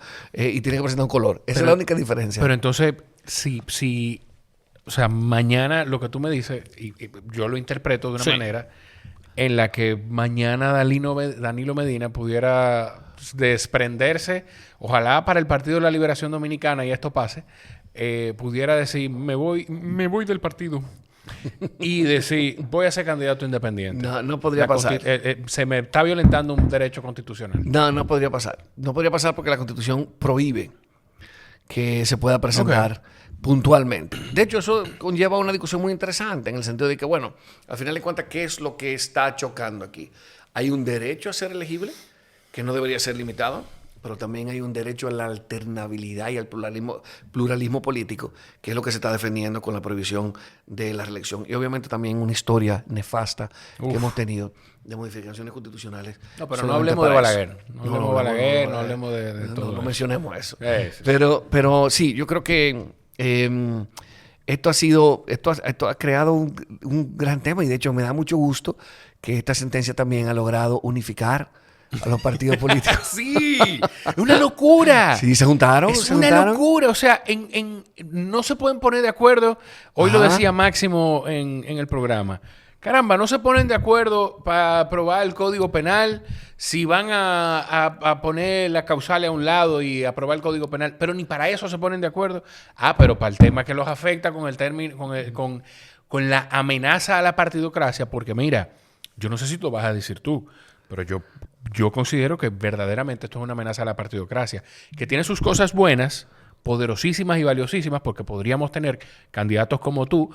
Tú pudiste haber sido una opción para la senaduría en las elecciones pasadas, pero también hay un temor que los latinoamericanos tenemos con los justicieros sociales y con aquellas personas antisistema Sí. que no sabemos lo que puede traer eso. Mira, yo creo que eso es un temor válido. Ok. Entonces estamos como la pareja, de que tú no puedes de que invalidar los sentimientos del otro. O sea, yo Claro. creo que es un temor válido. Es un temor fundado porque hemos tenido experiencias bastante negativas en la región. Pero no creo que esta sentencia abra esa posibilidad, por varias razones. La primera razón es que está sometido al mismo requisito que los partidos políticos. O sea, que ese loco, ese outsider o ese criminal pudiera optar por una u otra posibilidad. Y de hecho, hace mucho más sentido que lo haga a través de un partido político porque se puede, digamos que, sobre todo el criminal, puede navegar con muchísimo más Claro. anonimato. Además, todos los fenómenos de los locos, justicieros y outsiders, todos fueron presentados por un partido político tradicional. Todos. Chávez llegó al poder con un partido político. Sí. Por supuesto que sí. Okay. No, o sea, no sé. No, pero sí. con un movimiento de Lula, él. Lula. Digo, obviamente no estoy diciendo que por Lula, favor, no estoy poniendo Lula por favor. en ese saco Por favor. de justiciero. Pero Lula, por ejemplo, es un ejemplo muy interesante porque perdió varias veces, de un líder social que surge de los partidos políticos. Es decir, nosotros tenemos en Latinoamérica desde el 1918, Jorge. México tiene desde el 1918 la candidatura independiente. Y tú nada más puedes hablar del caso de Rodríguez Arellana, que fue el candidato de Nuevo León, por cierto, con una estrategia bastante interesante. 10 países de Latinoamérica tienen en los últimos 40 o 50 años la figura de la candidatura independiente y no se han utilizado. O sea, yo no creo que República Dominicana... Obviamente, el temor es interesante, pero el temor no tiene que ver con eso. No nos perdamos lo claro. El temor de los partidos políticos no es que vaya a venir un justiciero. ¿Cuál No es tú que vaya a crees? venir un loco, porque ya tenemos locos en la política. No es que van a venir narcotraficantes, porque ya tenemos narcotraficantes en la política. El miedo de los partidos políticos es, primero, que puedan atomizarse, en el sentido de que tú tengas muchos buenos líderes, como pasa en el Partido Revolucionario Moderno. Tiene buenos líderes, potables, presidenciables, que de repente puedan pensar que tienen la fuerza suficiente para irse como candidatos independientes. Y no sería transfugismo. Bueno, es cierto. Sí, pero no hablemos de él porque va para Fitur la próxima semana. Bueno, ya cuando salga este Davidcito, episodio, tú dices. ya él habrá, Pero hablemoslo con nombre. él habrá salido. Hablemoslo con nombre. Digamos que Davidito y ya Yo se creo, enfrentan, por creo ejemplo. que eso es una posibilidad En el importante. PRM. En el PRM. Claro. Es una posibilidad sumamente Eso importante. es una posibilidad importante que se vea. Para mí, ¿cuál es tu escenario del PRM en cuanto a David? Como conocedor. No, yo pienso que David, honestamente, yo pienso que hay muy buenas propuestas ahí. Yo pienso que las mujeres tienen mucho poder, o sea, son propuestas muy potentes. Dijiste las mujeres, ¿no? Las Dijiste mujeres, la sí, porque mujer. es Raquel, la vicepresidenta, y Carolina, que tienen una fuerza tremenda. Y Farideh también es una. Pero me líder- llama una muchísimo lideresa la atención importante. porque, sin embargo, o sea, hay un... Yo no sé si llamarle sentimiento, carajo, mucha gente hablando de doña Raquel con esa posibilidad. Sí. Y ella no ha manifestado ni ha demostrado en ningún momento la intención de eso. Pero tampoco la ha negado. Y en política, tú dejas que las cosas pasen y rueden. Y sobre todo Sí. ella le da vigencia que se esté hablando así. Pero también habla muy bien de lo que la gente piensa, de lo que ha sido su desempeño como, Claro. como como servidora pública. Yo pienso que hay potencia en la candidatura de Carolina Mejía, sin duda, hay potencia en la candidatura de Raquel. Yo pienso que hay mucha aceptación, sobre todo hacia afuera, en la de Davidcito, en la de David Collado. Pienso que Yayo es un titán, o sea, Yayo es también un candidato espectacular. Lo único que yo me quejo es que no tenemos lo mismo en los demás partidos políticos. Tenemos una Fuerza del Pueblo donde el liderazgo está concentrado básicamente en papá y hijo. Y tenemos un Partido de la Liberación Dominicana que todavía tiene un lastre que le persigue. Y aunque tú tienes una figura tan interesante como la de Juan Ariel Jiménez, la verdad es que y hay muchísima gente buena ahí adentro, no hay figuras que digamos que ahora mismo estén destacadas. Entonces, tú sabes que me llama la atención que de todo lo que dijiste, cuando hablaste de David, hablaste hacia afuera. Sí. Eso, sí. y por eso por eso pensé en él y lo hablamos aquí abiertamente con el tema de la candidatura independiente. Sí. Por eso lo pensé. Eso es un escenario, digamos que tú tengas una votación muy cerrada interna. Va a seducir mucho la idea al candidato del PRM que resulte de segundo lugar y lanzarse como candidato independiente. Y eso es algo que preocupa a un partido político. Pero va a hablar también de madurez política o no. No. O sea, te pregunto. No es una declaración. No es una declaración, es una pregunta. Yo no sé, Jorge, si sea madurez política. Yo creo que cualquiera que sienta que tiene la posibilidad de ser elegido para servir, tiene que tener derecho a presentarse. Y que los partidos tienen argumentos sumamente egoístas, como del niño que le quitaron una paleta, diciendo, bueno, pero ahora nos vamos a desunir, ahora nos vamos a debilitar, ahora no vamos a tener algo para que eso financiamiento. no sea así. Completamente. Por favor. Entonces, ¿qué es lo que ha pasado con la política, Jorge? Yo no te lo tengo que decir porque tú lo sabes. La política, sobre todo los partidos políticos, que debo decir en tu podcast, que yo creo en los partidos políticos. Yo creo que no hay democracia sin partido político. Hasta ese punto, ¿eh? Okay. Y que mientras más se fortalecen los partidos, más se fortalece la democracia. Pero también creo que debemos tener la posibilidad de presentar líderes comunitarios que no les interesa suscribir la historia, el pasado, las formas de los 35 partidos políticos que tenemos en el espectro político nacional para presentarse como candidato o candidata. Esa es mi posición. Claro. Entonces, ¿qué ha pasado? Los partidos están desconectados. Primero tan burlados. Tan burlados. 5,000 millones de pesos, men, en el 2024 le entregamos a los partidos políticos. Y 4 camajanes, incluyendo uno que sacó 97,000 votos, que es el PRD, se llevó 1,008 millones de pesos en el 2024. De tu dinero y el mío. Es un espacio donde no iban a grabar, o sea, no iban a poner a pagar impuestos de la bichuela, men. Si íbamos de completarlo con la bandera. O sea, es un espacio donde nos están diciendo que hay un déficit acumulado. Donde ahora van a comenzar a darnos apagones parciales porque la gente no está pagando. Tú me estás hablando a mí de que tú estás entregando 1,000 millones de pesos sin ningún tipo de auditoría, de fiscalización. Entonces, por eso, lo que pasa es que en esta política se ha convertido en grandes corporaciones, pero corporaciones voraces.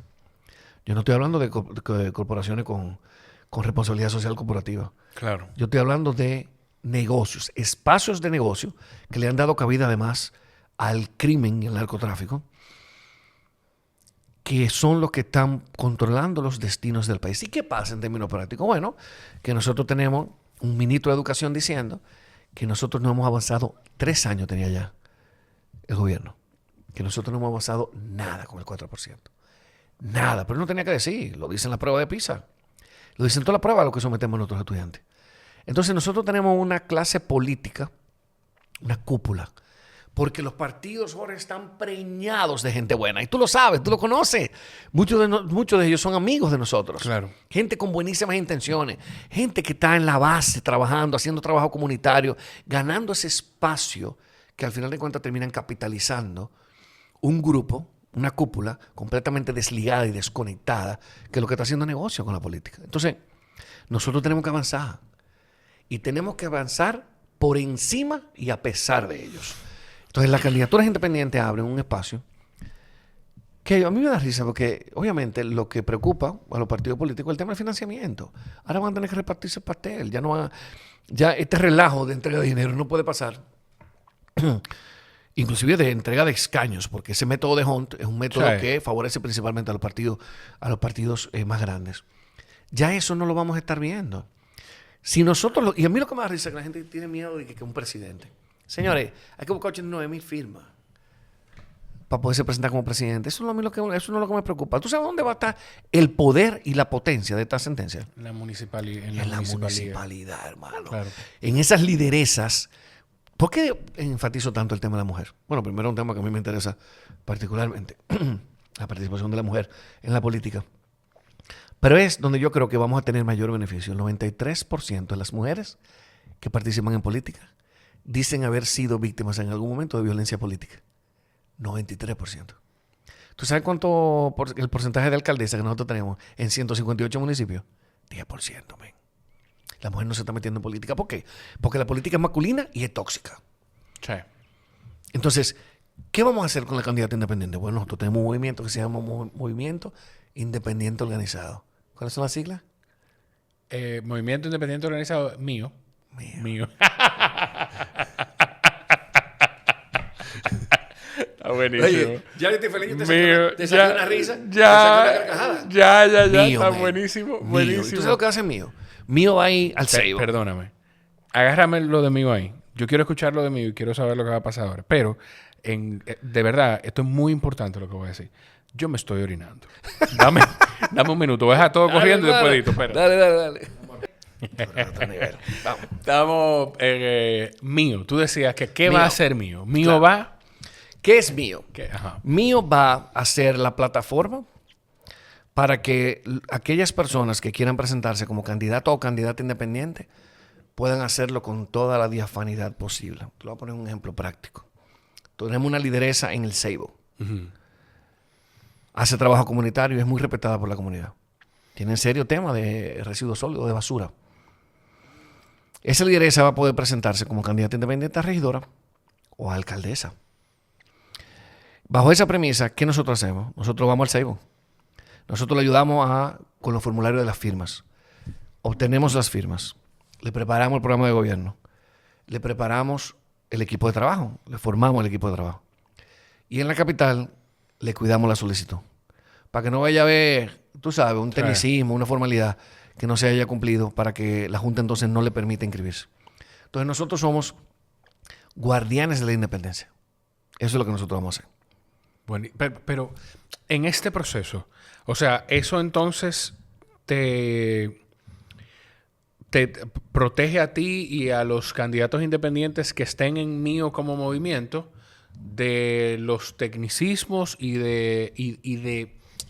yo creo que hasta protege a la Junta de la parte administrativa de habilitar esta posibilidad. Por supuesto. Porque al final el candidato independiente tiene que estar atado a un movimiento, al menos. Sí, el candidato independiente tiene que ser presentado por un movimiento social accidental y espontáneo. Oye la belleza de esas palabras.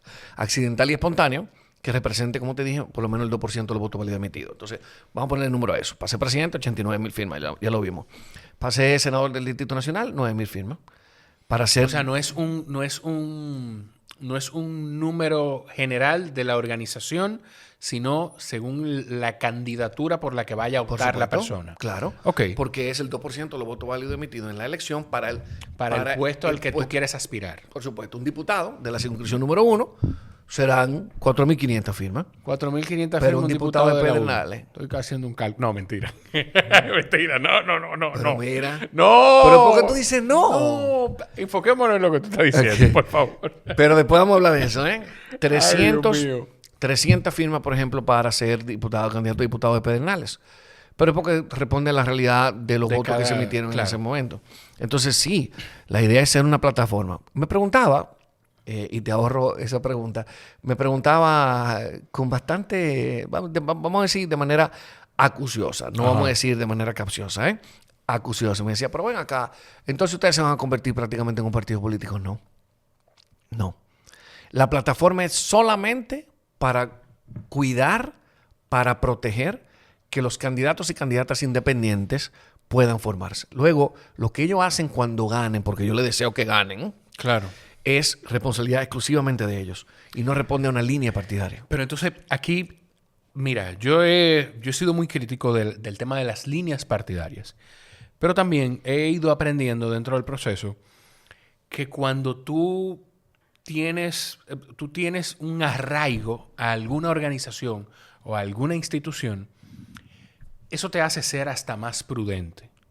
Que la prudencia puede ser buena o puede llevarte al conservadurismo. Y eso para mí no es bueno. Entonces son líneas grises. No. Sí. Pero yo te voy a decir algo. A ver. Primero, nosotros no podemos estar peor de lo que estamos en cuanto a la crisis de representación política. No le pongamos reto a nadie de Exacto. eso, por favor. Exacto. Pero en términos prácticos, Ajá, en términos prácticos. tú tienes un diputado que no conoces. De hecho, si hacemos un ejercicio, los 6 diputados de la circunscripción número 1, tal vez tú sabes quiénes son. Pero el 99% de las personas que me están escuchando ahora mismo no sabe cuáles son sus 6 diputados. Así de su pronto, circunscripción. yo recuerdo 2. Que son Liz y Charlie Mariotti Sí, Jr. pero que... Así rapidito. Por supuesto. Pero la verdad es que nosotros tenemos una desconexión con nuestra representación. Así, sí, es verdad. Es que hay que hacer un trabajo. Y esos son tus representantes. Sí. Esas son la gente a la que en teoría tú deberías ir donde ellos decirle, pero ven acá, mira, querían aprobar, eliminar la ley de mecenazgo. Claro. Ese debe ser tu interlocutor o interlocutora natural. Es más, tú tienes que verlo, por lo menos 2 o 3 veces al año y nunca lo ven 4 años. El que sea candidato independiente y se presente con ese porcentaje de votos, créeme que tiene una conexión. Y eso nos lleva a otra discusión mucho más rica. Los influencers. El miedo de que los influencers, que de hecho ahorita ya lo foque con un movimiento, ¿no? 2028. Ay, sí. 2028. Todo eso está bien. Todo eso está bien. La prerrogativa de cada quien. Pero yo creo que tiene que ver con una película de la que produce Bow Group. Creo que tiene que ver con eso, porque no sé si esto va a seguir el tema del 2028 de él. Claro. No lo sé, pero nada. Lo que yo sí te voy a decir algo. Yo estoy en esquinas opuestas ideológicamente de una figura como Santiago Matías. Completamente. Yo creo que sus plataformas promueven valores con los que yo no estoy para nada de acuerdo. Ahora, yo por el derecho de la presentarse como candidato independiente, yo me fajo con cualquiera. Claro. Porque el derecho de él, el derecho de nosotros. Y hablando de los influencers, que también es un miedo, los partidos políticos son gente que conecta. Lo que son incapaces de hacer los partidos políticos, ellos son capaces de hacerlo. ¿Tú sabes cuál es la garantía que nosotros tenemos? Una garantía orgánica. Para usar una palabra de redes, para hacer una palabra digital. La garantía que nosotros tenemos orgánica, ¿tú sabes por qué? ¿Por qué? ¿Y quién va a perder seguidores aprobando cosas que no le caigan bien a sus seguidores? Ajá. O sea, yo entiendo esa premisa, pero no deja de preocuparme. No, por supuesto. No deja de preocuparme, porque también caer en la trampa del populismo es complejo. Pero, Jorge, es que tú no me estás entendiendo. Es que, Jorge, nosotros no podemos estar peores. Es que nosotros tenemos el Congreso preñado de gente que va a hacer negocio. Sí.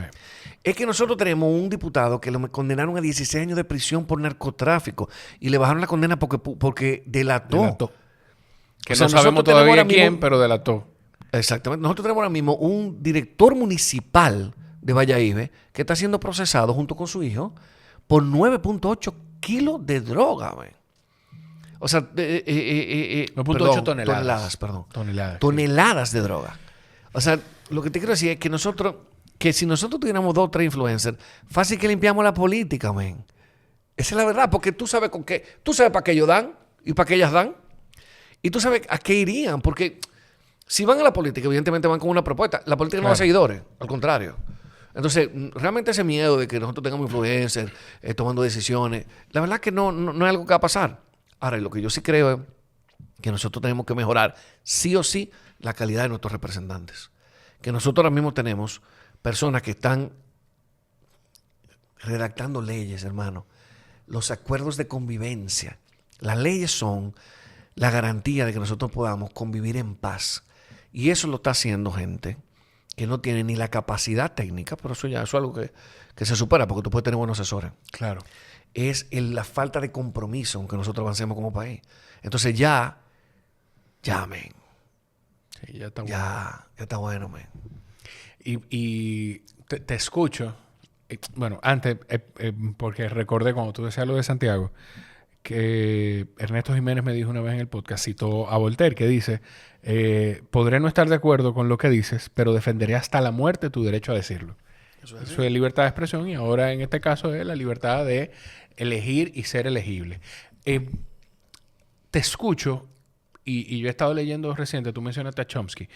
Yo me terminé de leer reciente el libro de Saúl Alvidres, de Chomsky y Mujica, Sobreviviendo al siglo XXI. Buenísimo, yo lo tengo en Q. Pero que mira, ellos están en el cepillito. Sí, es una conversación entre ellos. Espectacular y me riquísimo. Me imagino. Y de ahí me salté a uno de Mujica con Sanguinetti, que es un presidente de derecha de Uruguay, un expresidente de derecha de Uruguay, conservador. Sí, un personaje interesante. Sí, y Mujica habla mucho, porque nosotros vemos a Pepe Mujica como este personaje mítico y el presidente y la humildad y todo esto, pero no siempre le ponemos la atención y vamos a la profundidad de él. Y él habla mucho de llevar el poder al pueblo, el poder de las decisiones al pueblo.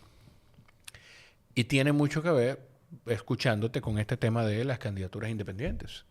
O sea, de alguna manera conecta mucho. Aunque él sí dice de que el rol del pueblo y de la sociedad no puede ser el poder de decidir cada 4 años, cada 6 años en el caso de México, por ejemplo, o de Venezuela.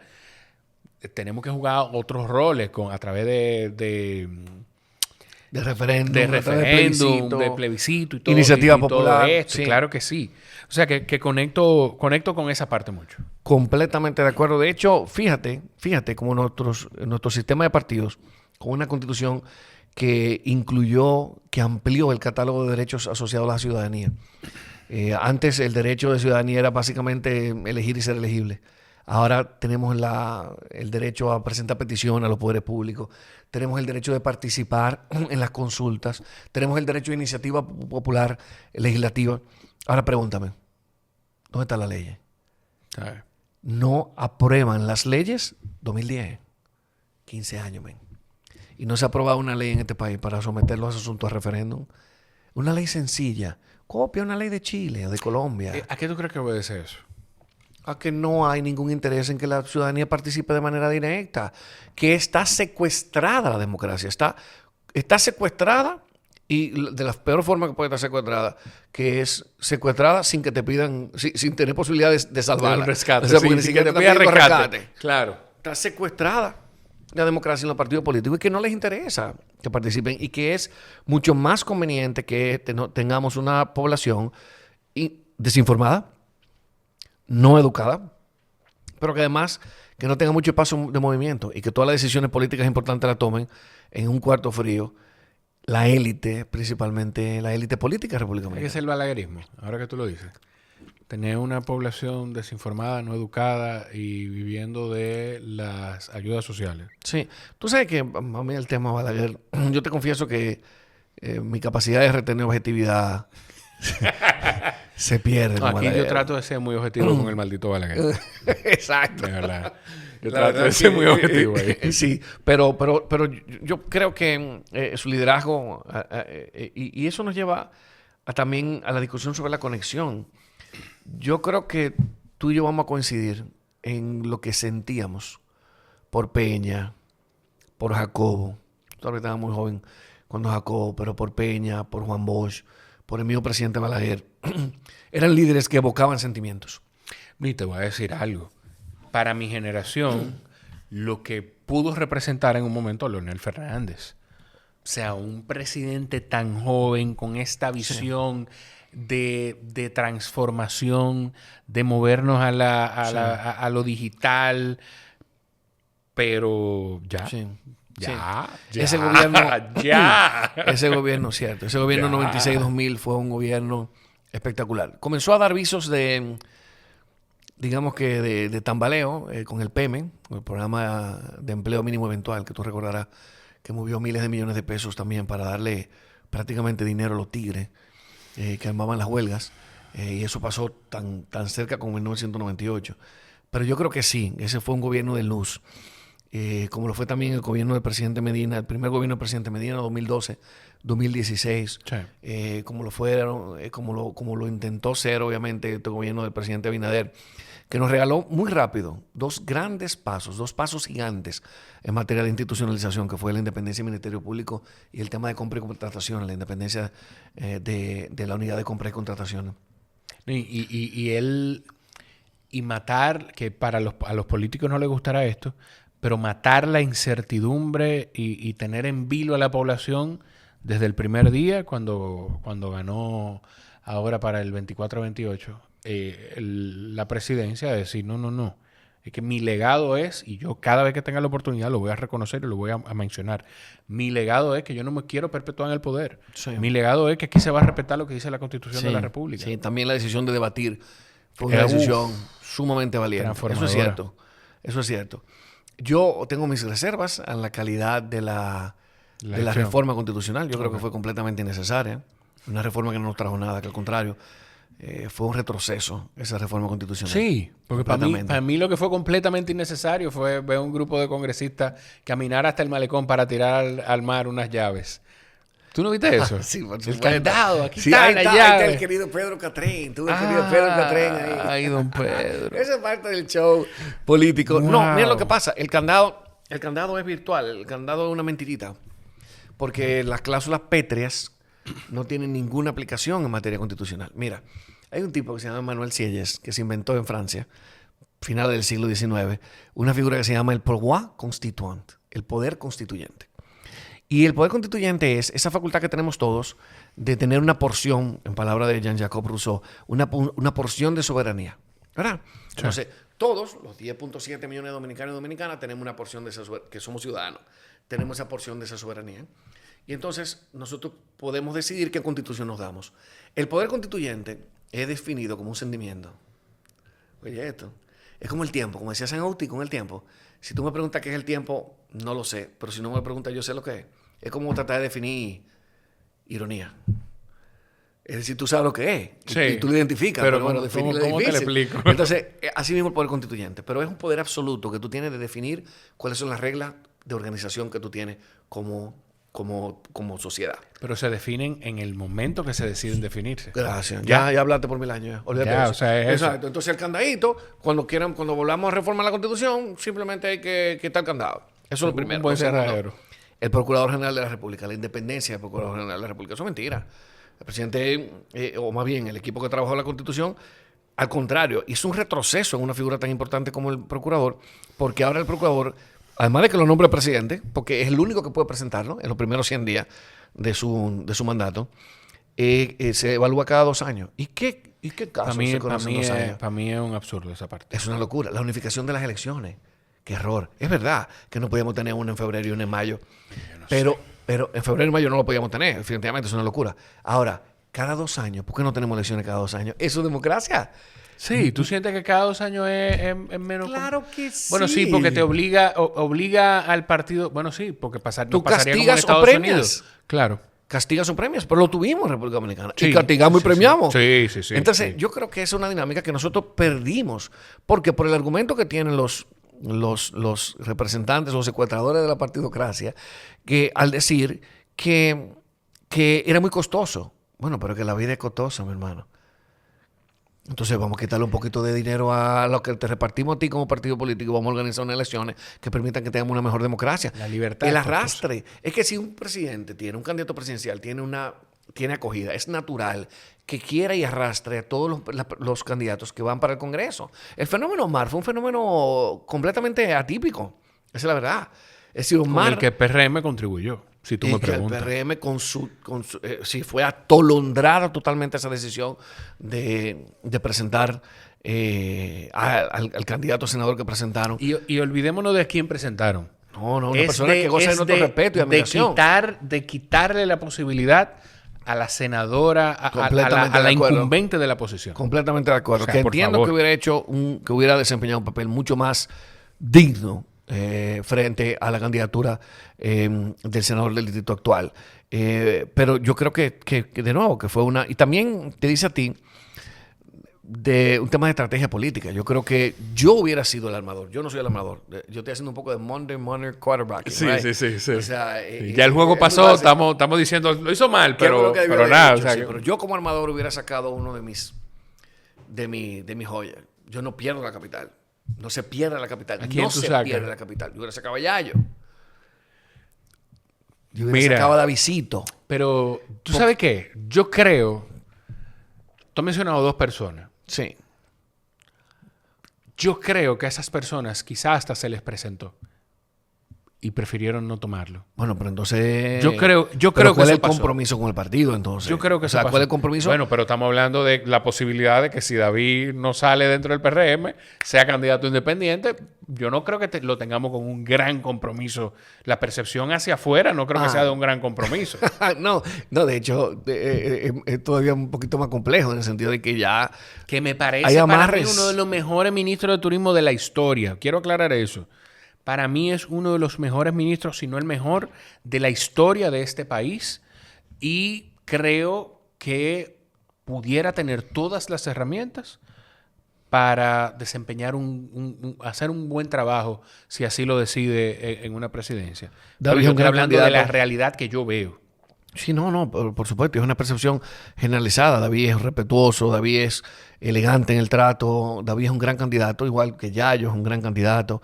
La verdad que el PRM, de nuevo, el PRM debería apretar a los 2 o 3 candidatos. Pero yo a los demás necesito, partidos. yo como ciudadano sí le pediría a David, le pediría a otros candidatos a otros presidenciables, a los que no lo han hecho, que se exponga un poquito más.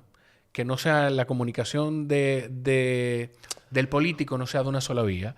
Que se preste a entrevistas. No aquí. Ojalá, a mí me encantaría, porque creo que hay muchísimas cosas que aprender de él y de muchísimos otros candidatos. Pero yo no puedo entender cómo piensa una persona si no se presta al cuestionamiento. Sí. Yo no recuerdo la última entrevista que yo vi de David Collado. Eso es muy buen punto. Eso Yo es cierto. no, y de hecho lo comenté hoy en el programa porque la verdad me hacía falta ver a Carolina Mejía en una entrevista y la vimos recientemente para la fecha en la que estamos grabando esto, en una entrevista que dio en Hoy Mismo. Entonces, Y una excelente entrevistada. pero por favor, Carolina se maneja y muy esa bien, es eso es una cierto. una de las cualidades más poderosas que tiene ella. Eso es cierto. Esa manera de comunicar. Sí. Esa Carolina capacidad de conectar, es Hipólito Sí. sin la tasa de rechazo. Sin la tasa de rechazo y también con un trato inclusive mucho más elegante. Imagínate. Sí. Digo, el presidente Mejía es un personaje que todos queremos mucho, ¿verdad? Sí. El abuelito que todo el mundo quisiera tener, pero no, Carolina es una versión definitivamente updated. Sí, una versión mejorada, diría yo. No me acuerdo por qué caímos por aquí, Alberto, y hacia dónde íbamos. Pero lo que la verdad es, y quizá hoy no lo estamos poniendo en perspectiva, y no lo vas a decir tú tampoco, pero yo no sé si tú has hecho este ejercicio. En 10, 15, 20, 30, 40 años, vamos a tener candidaturas independientes, vamos a tener personas ocupando puestos selectivos que fueron como candidatos independientes, y eso va a pasar porque tú te atreviste a enfrentar este proceso, a enfrentar las cápsulas del poder de la política partidaria. Sí, yo te voy a decir la verdad. Yo siento que esto es un logro de todos y todas, es la verdad. Yo pienso que fue muy valiente el Tribunal Constitucional. Yo no lo esperaba. Fue sumamente valiente esa decisión por parte del Tribunal Constitucional. Sobre todo no entregarle la iglesia a Lutero. Tomar la decisión ella misma y redefinir el futuro de la democracia en República Dominicana, abriendo la posibilidad de las candidaturas independientes. Para mí es muy natural. Entonces, como estaba hablando ahorita de Raúl, Sí. a Raúl se le da muy bien 40 kilómetros. A mí se me sale la lengua a medio kilómetro. Entonces, lo que quiero decir con eso es que para mí, que tengo 20 años dando la clase, enseñando Derecho Constitucional, fue como un niño en un parque de diversiones. Bueno, esta es la posibilidad de llevar al tribunal. Pero Pero ya lo había vivido con la licencia de paternidad. Yo no sé si tú recuerdas. Sí, claro. Sí. Claro. Entonces, ya con la licencia de paternidad yo había saboreado un poco lo que era poner en práctica los conocimientos o los estudios de derecho constitucional que llevamos a las aulas en el derecho vivo, en el derecho práctico. Estamos hablando del aumento de la licencia de paternidad, era Exactamente. de 2 días. Correcto, actualmente de 2 días, pero mira cómo son, mira, qué interesante. Al final de cuentas, el Tribunal Constitucional declaró inconstitucionalidad esos artículos porque dice que es muy poco y exhortó al Congreso a que en 2 años apruebe la ley. Ha pasado 1 año y 3 meses. O sea que si pasan 9 meses más, Jorge, y no aprueban esa ley. Hay que ir al Tribunal Constitucional de nuevo. No, porque ya es inconstitucional. Nos quedamos sin los 2 días que teníamos. Jesucristo, qué locura. Entonces, ¿tú te crees? Para que ustedes entiendan, hoy en día a ti se te muere un familiar directo y tú recibes más tiempo de licencia que si te nace un hijo. Eso correctamente, eso correcto. Y el Tribunal Constitucional, en una de las sentencias que me parece más sensibilizantes desde el punto de vista de lo que es la nueva masculinidad, o como debemos ver la masculinidad, Claro. hace un análisis espectacular de cómo un papá no puede participar de la tarea, de la importante tarea de la crianza, si solamente tiene 2 días. De hecho, esto nació por un caso personal, yo no sé si te lo conté. Cuando yo fui consultor jurídico de DGI por 4 años. Y mi hijo nació en el 2013, mi primer hijo. Y mi hijo nació prematuro. Entonces, él se quedó en una incubadorita cuando yo tuve que volver a trabajar. Luego me nace mi segundo hijo en el 2019. En el 2019 nace y es pandemia, un bebé pandemia. Claro. O sea que yo me lo oso, ven y me lo unto el muchacho. Y digo, no, pero que esto es lo que yo quiero vivir. Y entonces interpongo la acción en constitucionalidad diciéndole precisamente eso al Tribunal Constitucional. Mira, dame tiempo para yo poder conectar con mi hijo porque es la única forma en la que yo voy a compartir la tarea de la crianza. Y así mismo lo cogió el Tribunal Constitucional. Entonces lo que quiero decir con esto es que para mí fue como Raúl haciendo un maratón. O sea, se me dio de manera natural. Yo no me atribuyo no me atribuyo una hazaña particular. Era lo natural que yo tenía que hacer como profesor de Derecho Constitucional, coherente con que yo Claro. le digo a los estudiantes que tienen que utilizar las herramientas que da el derecho para hacer valer sus derechos. Fue de manera natural. Te confieso que yo el desenlace no me lo esperaba, men. Yo conozco a todos los jueces del Tribunal Constitucional. Tal vez la que conozco menos es a la magistrada Ami Ferreira, porque no he tenido la oportunidad de compartir con ella. Pero conozco a todos y cada uno, o porque son amigos, o porque hemos compartido aula, o porque yo he sido su estudiante, o porque he ejercido, como el caso del magistrado José Alejandro Vargas. A todos los conozco. Y sé que ahí hay una potencia intelectual y una capacidad técnica para sacar esa sentencia, sin duda. Pero yo pensaba que el poder político no lo iba a permitir. Claro. Claro. Y pasó, men. Entonces hay que atreverse. Eso son señales poderosas de los avances que hemos tenido en términos constitucionales, en términos de institucionalidad. O sea, eso es poderosísimo. Eso es así. Es poderosísimo. Me hiciste el comentario de que tu segundo hijo nació en pandemia. Una de las razones por las que yo siento el convencimiento hoy en día de que mi hijo va a ser hijo único es una de las razones, no es la única. Es porque yo no le voy a poder dar a otro hijo o a otra hija todo lo que yo viví con mi hijo en pandemia. Mi hijo nació en agosto del 19.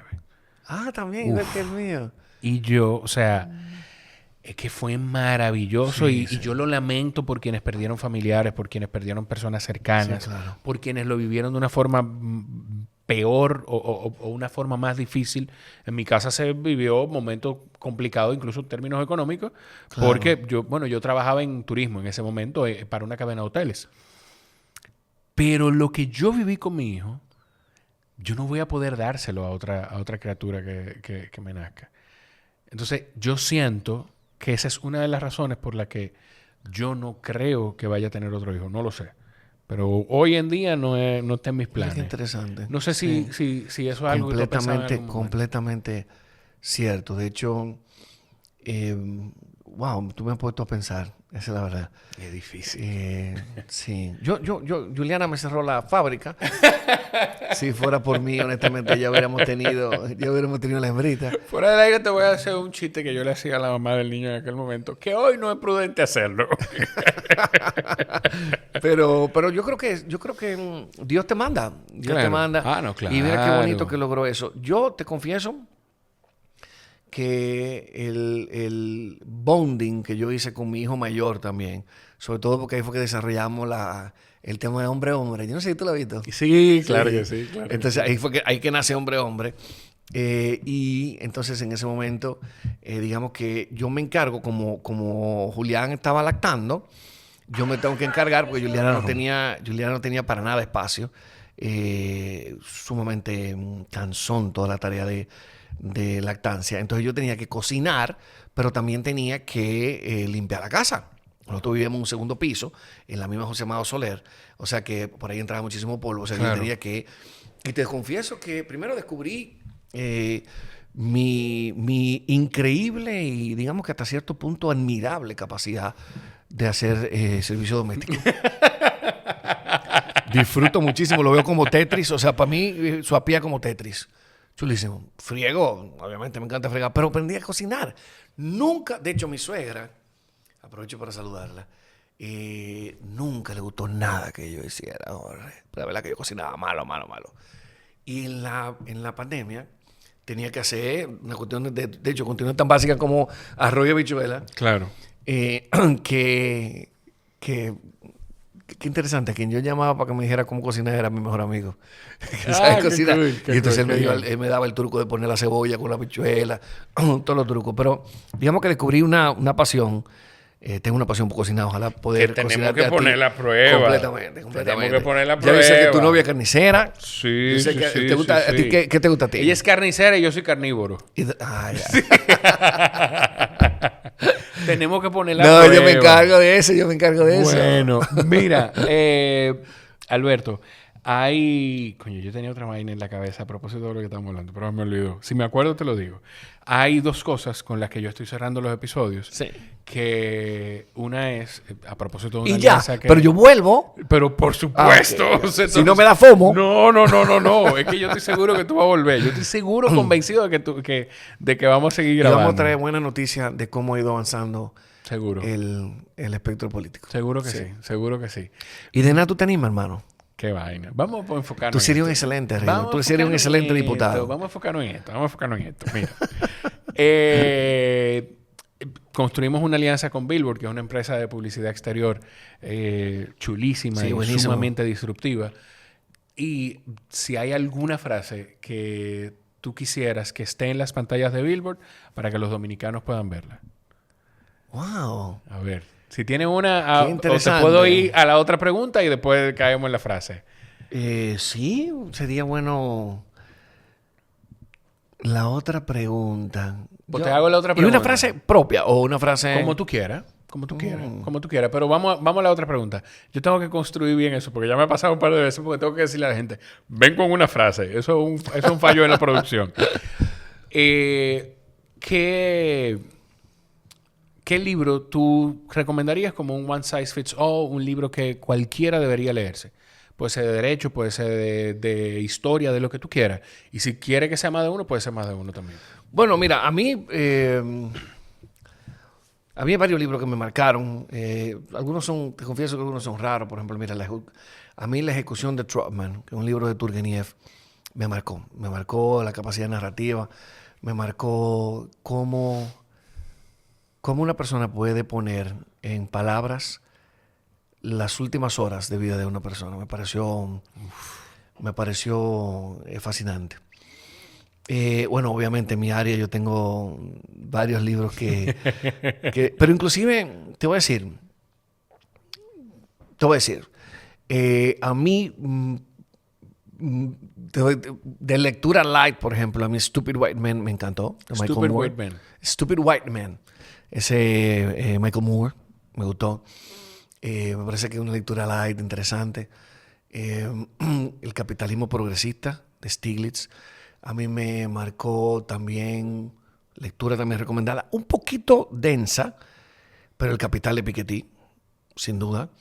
Me gusta también me gusta... Dime, piensa en uno que tú sientas... Si hay un libro que tú vayas a decirle... Tú sabes que si hay un libro que todo el mundo se va a leer, que yo me he leído, que me gusta, yo quiero que sea este. ¡Wow! Entre tantos libros. Yo diría que... Es que es complejo, es difícil. Que vaya conmigo. Mira. Sí. Hay una autora inglesa Ajá. que se llama... Siempre tengo problemas con ese apellido. Ella se llama Ray Dunworth. Ajá. ¿Okay? Y ella tiene un libro que se llama The Donut Economy. ¿Okay? Yo estoy muy tentado. Yo estoy entre dos libros. Yo estoy entre The Code of Capital de Caterina Pintor, que es una... Fíjate que son dos mujeres. Sí. Yo estoy en leer mujeres, men, a todo. Porque me parece que hay un tiempo perdido, y que me perdonen las mujeres, hay un tiempo perdido en autoría de libros, sobre todo libros de autoridad académica, que yo pretendo recuperar. Todo. Estamos hablando de Margarita de Whittaker, estamos hablando pero Caterina Pintor tiene un libro que se llama The Code of Capital, que es un planteamiento muy interesante. ¿De qué trata? Sobre cómo la ley, como los códigos, por eso se llama Code of Capital, cómo la ley ha sido la que ha, digamos que, forjado toda la historia, no solamente económica, sino política del mundo. Pero ese libro que yo te estoy diciendo de Ray Dunworth, que se llama The Donut Economy, la economía de la dona, es probablemente el libro más completo que yo pudiera recomendar. ¿En qué sentido? Yo soy amante de la economía. Uh-huh. Yo creo que es un poquito Evidente. Entonces, pero lo que soy es estudioso. O sea, yo no sé nada de eso. Yo soy abogado. Pero a mí me apasiona el tema de la economía. Y esta señora tiene un planteamiento muy interesante. Yo he leído seguimiento a esto. O sea, obviamente yo desde Friedman hasta Engels, o sea, cómo se ha ido desarrollando todo el tema de la discusión del materialismo, pero sobre todo el tema de la discusión sobre la economía. Y pasando por Anthony Giddens, por ejemplo, esa propuesta, esa tercera vía. Pero yo creo que ella es la autora contemporánea más importante en cuanto a una filosofía económica. Me explico. Ella plantea que la economía tiene que ser una dona, que la pensemos como una dona. Uh-huh. Y entonces tú en el medio tienes todo lo que se puede tocar, que todo lo que genera riqueza. Y tienes en el borde de esa dona, tú tienes lo que no se puede tocar, que es, por ejemplo, el medio ambiente, que es lo que tiene que ver con la política de empleo. Hay cosas que la economía no puede tocar. O más bien, esa idea de que crece, esa idea freudiana de que crece, que después resolvemos.